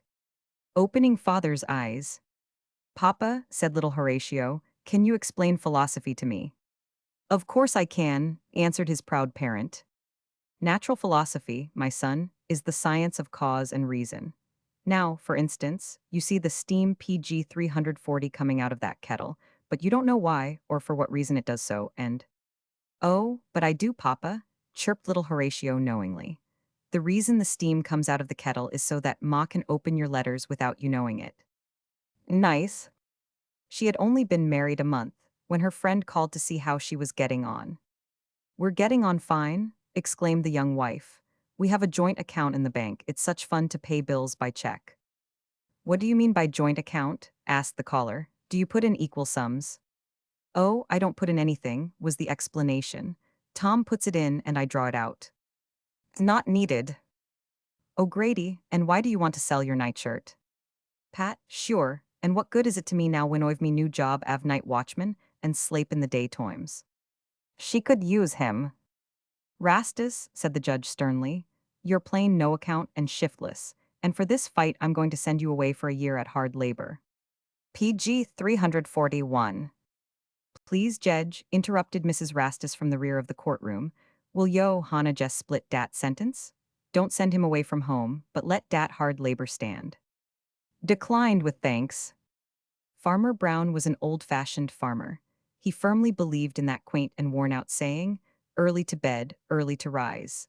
He couldn't get along at all with the modern type of farmhands. So, after thinking matters over, Brown decided to reform. After many trials, he secured a strapping, big fellow, and resolved to keep that hand at any cost. Accordingly, the first morning he waited until 4 o'clock before he called him for breakfast. Get out of there quick if you want anything to eat. Thanks very much, said the new hand, but I never eat anything just before going to sleep. Managing the managers. This conversation was overheard in the corridor of the offices of a large firm. Needless to say, the speakers were lady clerks. He's given me such a fearful telling off, said one, just because I couldn't find him his copy of Who's Who. Pooh, don't cry, you little silly. You've got to PG 342 manage him. When you've been here 6 weeks like I have, you'll jolly well tell him to buy a copy of Where's Which and find his old Who's Who himself. A great light. The skipper was examining an ambitious gob who wanted to be a gunner's mate. How much does a 6-pound shell weigh? He asked. I don't know, the gob confessed. Well, what time does the 12 o'clock train leave? 12 o'clock. All right then, how much does a 6-pound shell weigh? Ah, said the youthful mariner, a great light dawning on him, 12 pounds. The two flappers at the Strand seemed barely in their teens, yet their conversation stamped them as seasoned film fans. They were discussing titles of pictures in general, and the tiny blonde expressed regret that the recent German importations had had their titles changed for American consumption. If they had only called that picture Du Barry instead of Passion, think what a hit it would have made. Her bobbed-hair companion tossed her head and scoffed. Don't you believe it? There's millions of folks never heard of Du Barry, but everyone knows about Passion. Page 343. We will take as our text this morning, announced the absent-minded clergyman, consulting his memorandum, the 6th and 7th verses of the 31st chapter of Proverbs, never suspecting that his vivacious son and heir had found the memorandum in his study on the previous night, and, knowing that his papa had composed a sermon celebrating the increased severity of dry law enforcement, had diabolically changed the chapter and verse numerals to indicate a very different text. The absent-minded clergyman turned to the place and read aloud these words of Solomon. Give strong drink unto him that is ready to perish, and wine unto those that be of heavy hearts. Let him drink and forget his past poverty, and remember his misery no more. You don't mean to say it cost you $7,000 to have your family tree looked up? No, $2,000 to have it looked up, and $5,000 to have it hushed up. The aristocrat, returning to school, my ancestors came over with William the Conqueror. The new girl, that's nothing. My father came over in the same boat with Mary Pickford. It was Judgment Day, and throngs of people were crowding around the pearly gates trying to convince St. Peter that they were entitled to enter heaven. To the first applicant, St. Peter said, "What kind of a car do you own?" "A Packard," was the reply. PG 344. "All right," said St. Peter, "you go over there with the Presbyterians." The next in line testified that he owned a Buick and was told to stand over with the Congregationalists. Behind him was the owner of a Dodge, who was ordered to stand with the Baptists. Finally, a meek little individual came along. "What kind of a car do you own?" was the question. "A Ford," was the answer. "You just think you own a car. You go over there with the Christian Scientists." The housewife, "My goodness, I don't believe you've washed yourself for a year." The hobo, "Just about that. You see, I only washes before I eats." The professor, "A diamond is the hardest known substance, inasmuch as it will cut glass." The cynic, "Glass, my dear sir, a diamond will even make an impression on a woman's heart." "Boss, what do you mean by such language? Are you the manager here or am I?" Jones, "I know I'm not the manager." The boss, "Very well then, if you're not the manager, why do you talk like a blamed idiot?" Pa, what's an actor? An actor, my boy, is a person who can walk to the side of a stage, peer into the wings at a group of other actors waiting for their cues, a number of board stage PG 345 hands, and a lot of theatrical odds and ends, and exclaim, "What a lovely view there is from this window. Is she making a rich marriage?" I should hope to tell you, he is a butcher who has been arrested 3 times for profiteering. Sandy scored. A pompous Scottish laird met a farmer one morning and observed, "Well, Sandy, you're getting very bent. Why don't you stand up straight like me?" "Eh, moan," replied Sandy, "d'ye see yon field of corn?" "I do," said the laird. "Ah, weel," said Sandy, "ye'll notice that the full hides hang down, and that the empty yins stand up." "With a reservation." "Miss Smith Belinda," sighed the young man passionately, "there is something I want to tell you, something that I—" "What is it?" asked the girl, as she leaned back in her chair with a bored expression on her face. The young man drew a long breath and his face turned to dull purple. "It is a question which is very near to any heart," he said awkwardly. Do you think you could ever marry a man like me?" PG 346. "Oh yes," replied Belinda quite calmly. "That is, if he wasn't too much like you." "Too smart." A Chinaman entered a jeweler's in Liverpool and asked to be shown some welly good watches. The proprietor, a Jew, being absent, the prospective customer was attended to by his daughter, who got out 3 watches, marked respectively £5, £4, and £3 tens, and laid them in a row on the counter. The Chink, after looking very closely at them, called the attention of the Jewess to a watch on a shelf behind her. As she turned to obtain the watch, he placed the higher-priced watch in the place of the lower-priced one, and not caring for the watch now shown him, said, "Me no licky that, I tacky cheapy watch, paid £3 tens," and departed. Soon the girl discovered the deception, and told her father on his return. "Never mind, my dear," said he with a smile. "Dose vatches cost all the same brice £2, but vat a scoundrel dat Chinaman must be. Old enough to know that." "Are all flowers popular?" asked the teacher. "No, ma'am," replied one of the bright little girls. "What flowers are not popular?" "Wallflowers, ma'am." PG 347. Native born. "He hit me on de coco, your honor." "Your head." "Yes, your honor." "Why don't you speak the English language?" "I do, your honor. I never was out of dis country in me life." "The Jonah." "Now, children," said the Sunday school teacher, "I have told you the story of Jonah and the whale. Willie, you may tell me what this story teaches." "Yes'm," said Willie, the bright-eyed son of the pastor. "It teaches that you can't keep a good man down." The substitute. A tourist at an hotel in Ireland asked the girl who waited at the table if he could have some poached eggs. "We haven't any eggs, sore," she replied. Then, after a moment's reflection, "But I think I could get ye some poached salmon." Might have been worse. The maiden of 40 or so was much upset. Quoth she to a younger friend, "Kate talks so outrageously. Yesterday she actually told me I was nothing but a hopeless old maid." PG 348. "That's pretty frank," exclaimed the friend. Yes, wasn't it unladylike of her? It certainly was rude, agreed the other. Still, it's better than having her tell lies about you. Good or bad turn? Did your late employer give you a testimonial, Jack? Yes, Tom, but the way employers look at it when I apply for a job make one think there's something wrong with it. What does it say then? Why, he said I was one of the best men his firm had ever turned out. Talking sense. Darling, he asked, as he drew his fiancée closer to him, am I the first man you have ever kissed?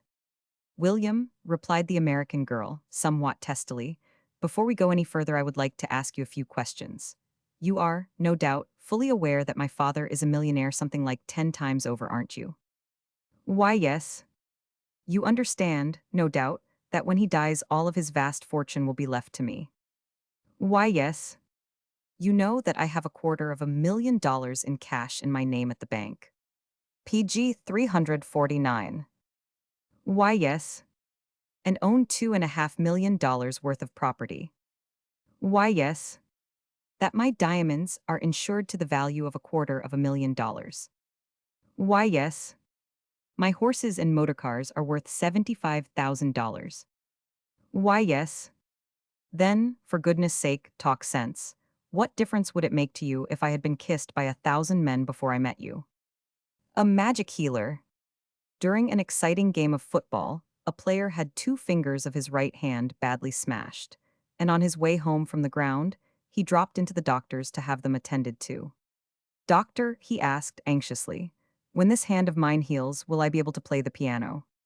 Certainly you will, the doctor assured him. Then you're a wonder, doctor, I never could before. She took them. I don't know whether I like these photos or not, said the young woman. They seem rather indistinct. PG 350. But you must remember, madam, said the wily photographer, that your face is not at all plain. But he's on his way. Uncle Tom arrived at the station with the goat he was to ship north, but the freight agent was having difficulty in billing him. What's this goat's destination, uncle? He asked. It's I say, what's his destination? Where's he going? Uncle Tom searched carefully for the tag. A bit of frayed cord was all that remained. Dat ornery goat, he exploded wrathfully. Yo no sa, dat ignorant goat done completely ate up his destination. Her match. Tommy, what's an echo, pa? Pa, an echo, my son, is the only thing that can deprive a woman of the last word. Why is it you never get to the office on time in the morning? Demanded the boss angrily. It's like this, boss, explained the tardy one. You kept telling me not to watch the clock during office hours, and I got so I didn't watch it at home either. PG 351. Scientific proof. One day, a teacher was having a first-grade class in physiology. She asked them if they knew that there was a burning fire in the body all of the time. One little girl spoke up and said, Yes, when it is a cold day, I can see the smoke. Bolshy tub thumper, yas, there didn't ought to be no poor. We all ought to be wealthy, and the wealthy starvin' like us. Sunday school teacher. Now, Alfred, if you're always kind and polite to your playmates, what will be the result? Alfred, they'll think they can lick me. A natural picture. A man and his eldest son went to have their photographs taken together, and the photographer said to the young man, It will make a better picture if you put your hand on your father's shoulder. Said the father, it would make a more natural picture if he put it in my pocket. Nothing to smile at. A Londoner was telling funny stories to a party of commercial men. An old Scotsman, sitting in a corner seat, PG 352, apparently took not the smallest notice, and no matter how loud the laughter, went on quietly reading his paper. This exasperated the storyteller, until at last he said, I think it would take an inch auger to put a joke into a Scotsman's head. A voice from behind the paper replied, Aye, man, but it would need to hae a finer point than ony o your stories, I'm thinking. Drew blank. The MacTavish was not a mean man. No, he just knew the value of money. So, when the MacTavish developed a sore throat, he meditated fearfully upon the expenditure of a doctor's fee. As an alternative, he hung about for a day and a half outside the local doctor's establishment. Finally, he managed to catch the great man. Say doctor, whose business why ye the new? Oh, fair. I suppose ye have a deal prescribin, TD for colds and sore throats. Zai. And what do ye generally jie for a sore throat? Nathan, replied the canny old doctor, I dinna want a sore throat. A friend in need. What true friendship consists in depends on the temperament of the man who has a friend. It is PG 353 related that at the funeral of Mr. Scroggs, who died extremely poor, the usually cold-blooded Squire Tightfist was much affected. You thought a great deal of him, I suppose? Someone asked him. Thought a great deal of him? I should think I did. There was a true friend. He never asked me to lend him a cent, though I knew well enough he was starving to death. What he preferred? He was one of the few remaining old-time darkies. He had finished the odd jobs for which he had been employed, and, hat in hand, appeared at the back door. How much is it, uncle? He was asked. Yo say how much, just whatever yo say, missus. Oh, but I would rather you'd say how much, the lady of the house replied. Yes, ma'am, but ma'am, I'd rather have de 75 cents yo, would gimme Dan de 50 cents odd charge yo. Ready to join. Minister, would you care to join us in the new missionary movement? Miss Mode, I'm crazy to try it. Is it anything like the foxtrot? PG 354. Helpful pa. Do you think your father would be willing to help me in the future? Well, I heard him say he felt like kicking you into the middle of next week. Daughter, said the old man sternly, I positively forbid you marrying this young scapegrace. He is an inveterate poker player. But Papa, tearfully protested Alicia Hortense, poker playing is not such an awful habit. Why, at your own club. That's where I got my information, daughter. I'll have no daughter of mine bringing home a man that I can't beat with a flush, a full house and fours. I think, Lucille, I'll take one of the children to the park with me. Which one do you think would go best with this dress? He knew. Mr. and Mrs. Smith had been invited to a friend's for tea, and the time had arrived for preparing for the visit. Come along, dearie, said Mr. Smith to her 3-year-old son, and have your face washed. Don't want to be washed, came the reply. But, said mother, you don't want to be a dirty boy, do you? I want my little boy to have a nice, clean face for the ladies to kiss. PG 355. Upon this persuasion he gave way and was washed. A few minutes later he stood watching his father washing.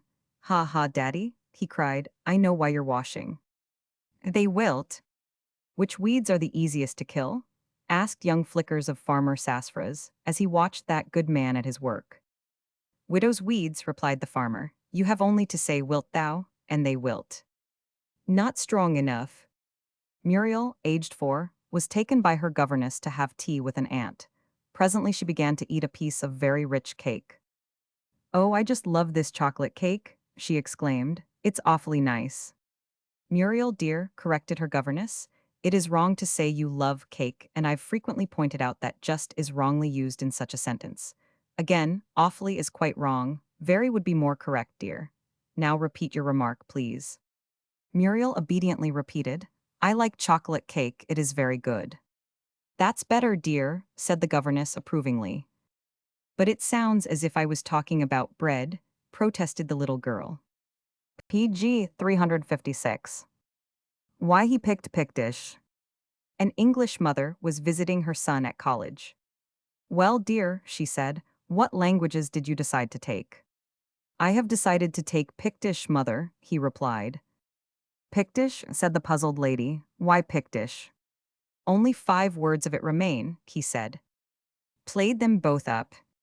A small boy was playing with an iron hoop in the street, when suddenly it bounced through the railings and broke the kitchen window of one of the areas. The lady of the house waited with anger in her eyes for the appearance of the hoop's owner. He arrived. Please, I've broken your window, he said, and father's come to mend it. Sure enough, the boy was followed by a man, who at once set to work, while the boy, taking his hoop, ran off. The window finished, the man said. That'll be 3 shillings, mum. 3 shillings, gasped the woman. But your son broke it, the little fellow with the hoop. You're his father, aren't you? The man shook his head. Never seen him before, he said. He came round to my place and said his mother wanted her window mended. You're his mother, aren't you? And the good woman could only shake her head, For once words failed her. PG 357. Justice at last. It was the usual domestic storm. Oh dear, moaned wifey in tears. I wish I'd taken poor mother's advice and never married you. Hubby, the strong, silent man, swung round on her quickly and at last found voice. Did your mother try to stop you marrying me? He demanded. Wifey nodded violently. A look of deep remorse crossed hubby's face. Great Scott, he cried in broken tones, how I wronged that woman. In order to be filled. Two Negroes were working in a coal bin in a Mississippi town, one down in the bin throwing out the coal, and the other wielding a shovel. The one inside picked up a large lump and, heaving it carelessly into the air, struck the other a resounding blow on the head. As soon as the victim had recovered from his momentary daze, he walked over to the edge of the bin and, peering down at his mate, said, Nigger, how come you don't watch where you throws dat coal? You done hit me smack on de head. The other one looked surprised. Did I hit you? You sho did, came the answer.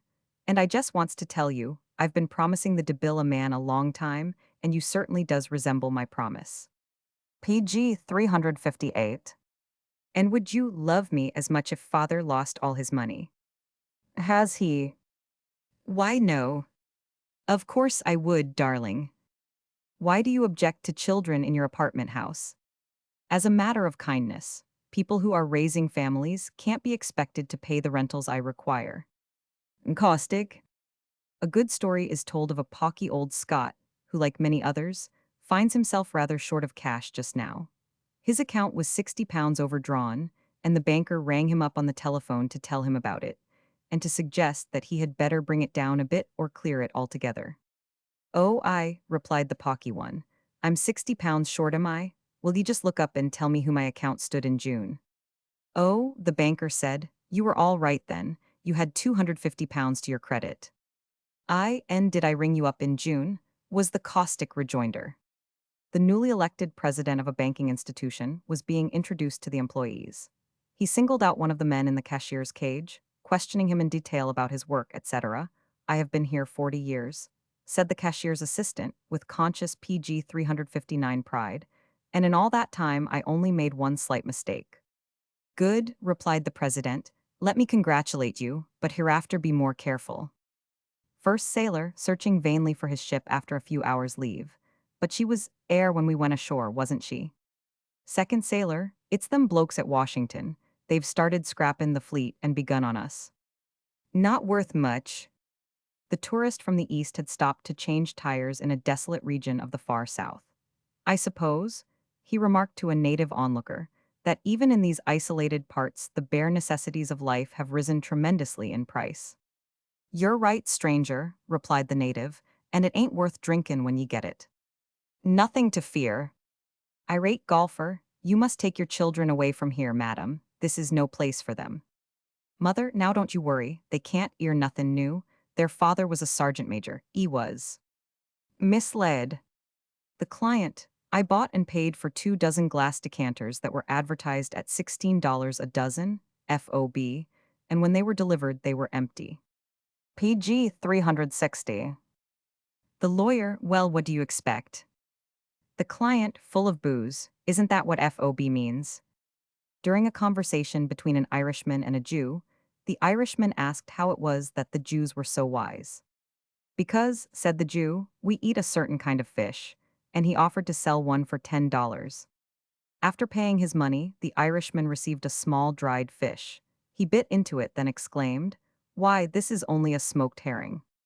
See, said the Jew, you are getting wise already. Yes, said the old man to his visitor, I am proud of my girls and would like to see them comfortably married, and as I have made a little money, they will not go penniless to their husbands. There is Mary, 25 years old, and a really good girl. I shall give her $1,000 when she marries. Then comes Bet, who won't see 35 again. I shall give her $3,000, and the man who takes Eliza, who is 40, will have $5,000 with her. The young man reflected a moment and then asked, You haven't won about 50, have you? Mary, said the mistress, did you ask everyone for cards today, as I told you when they called? Yes, one fellow he wouldn't give me no card, but I swiped his hat and shoved him off th steps. Here's his name on TH sweatband. PG 361. He proposed to me last night, mother. What shall I do? But, my dear daughter, you've only known him 3 weeks. I know that, mother, but on the other hand, if I delay in accepting him, he might find out some things about me he won't like, too. Would you marry a man to reform him? What does he do? He drinks. Marry him, girly, and find out where he gets it. We need him badly in our set. I would like to have a globe of the earth. What size, madam? Life size, of course. Wife, George, is that you? George, why certainly. Who else you pecting at this time or night? She tenderly, and are mine the only lips you have kissed? He, yes, and they are the sweetest of all. Jazz, my girl told me she weighed 120 the other night. Beau stripped. Jazz, yeah, she was in an evening gown. Mrs. Newlywed on her first day's shopping. IPC 362 want 2 pieces of steak and about half a pint of gravy.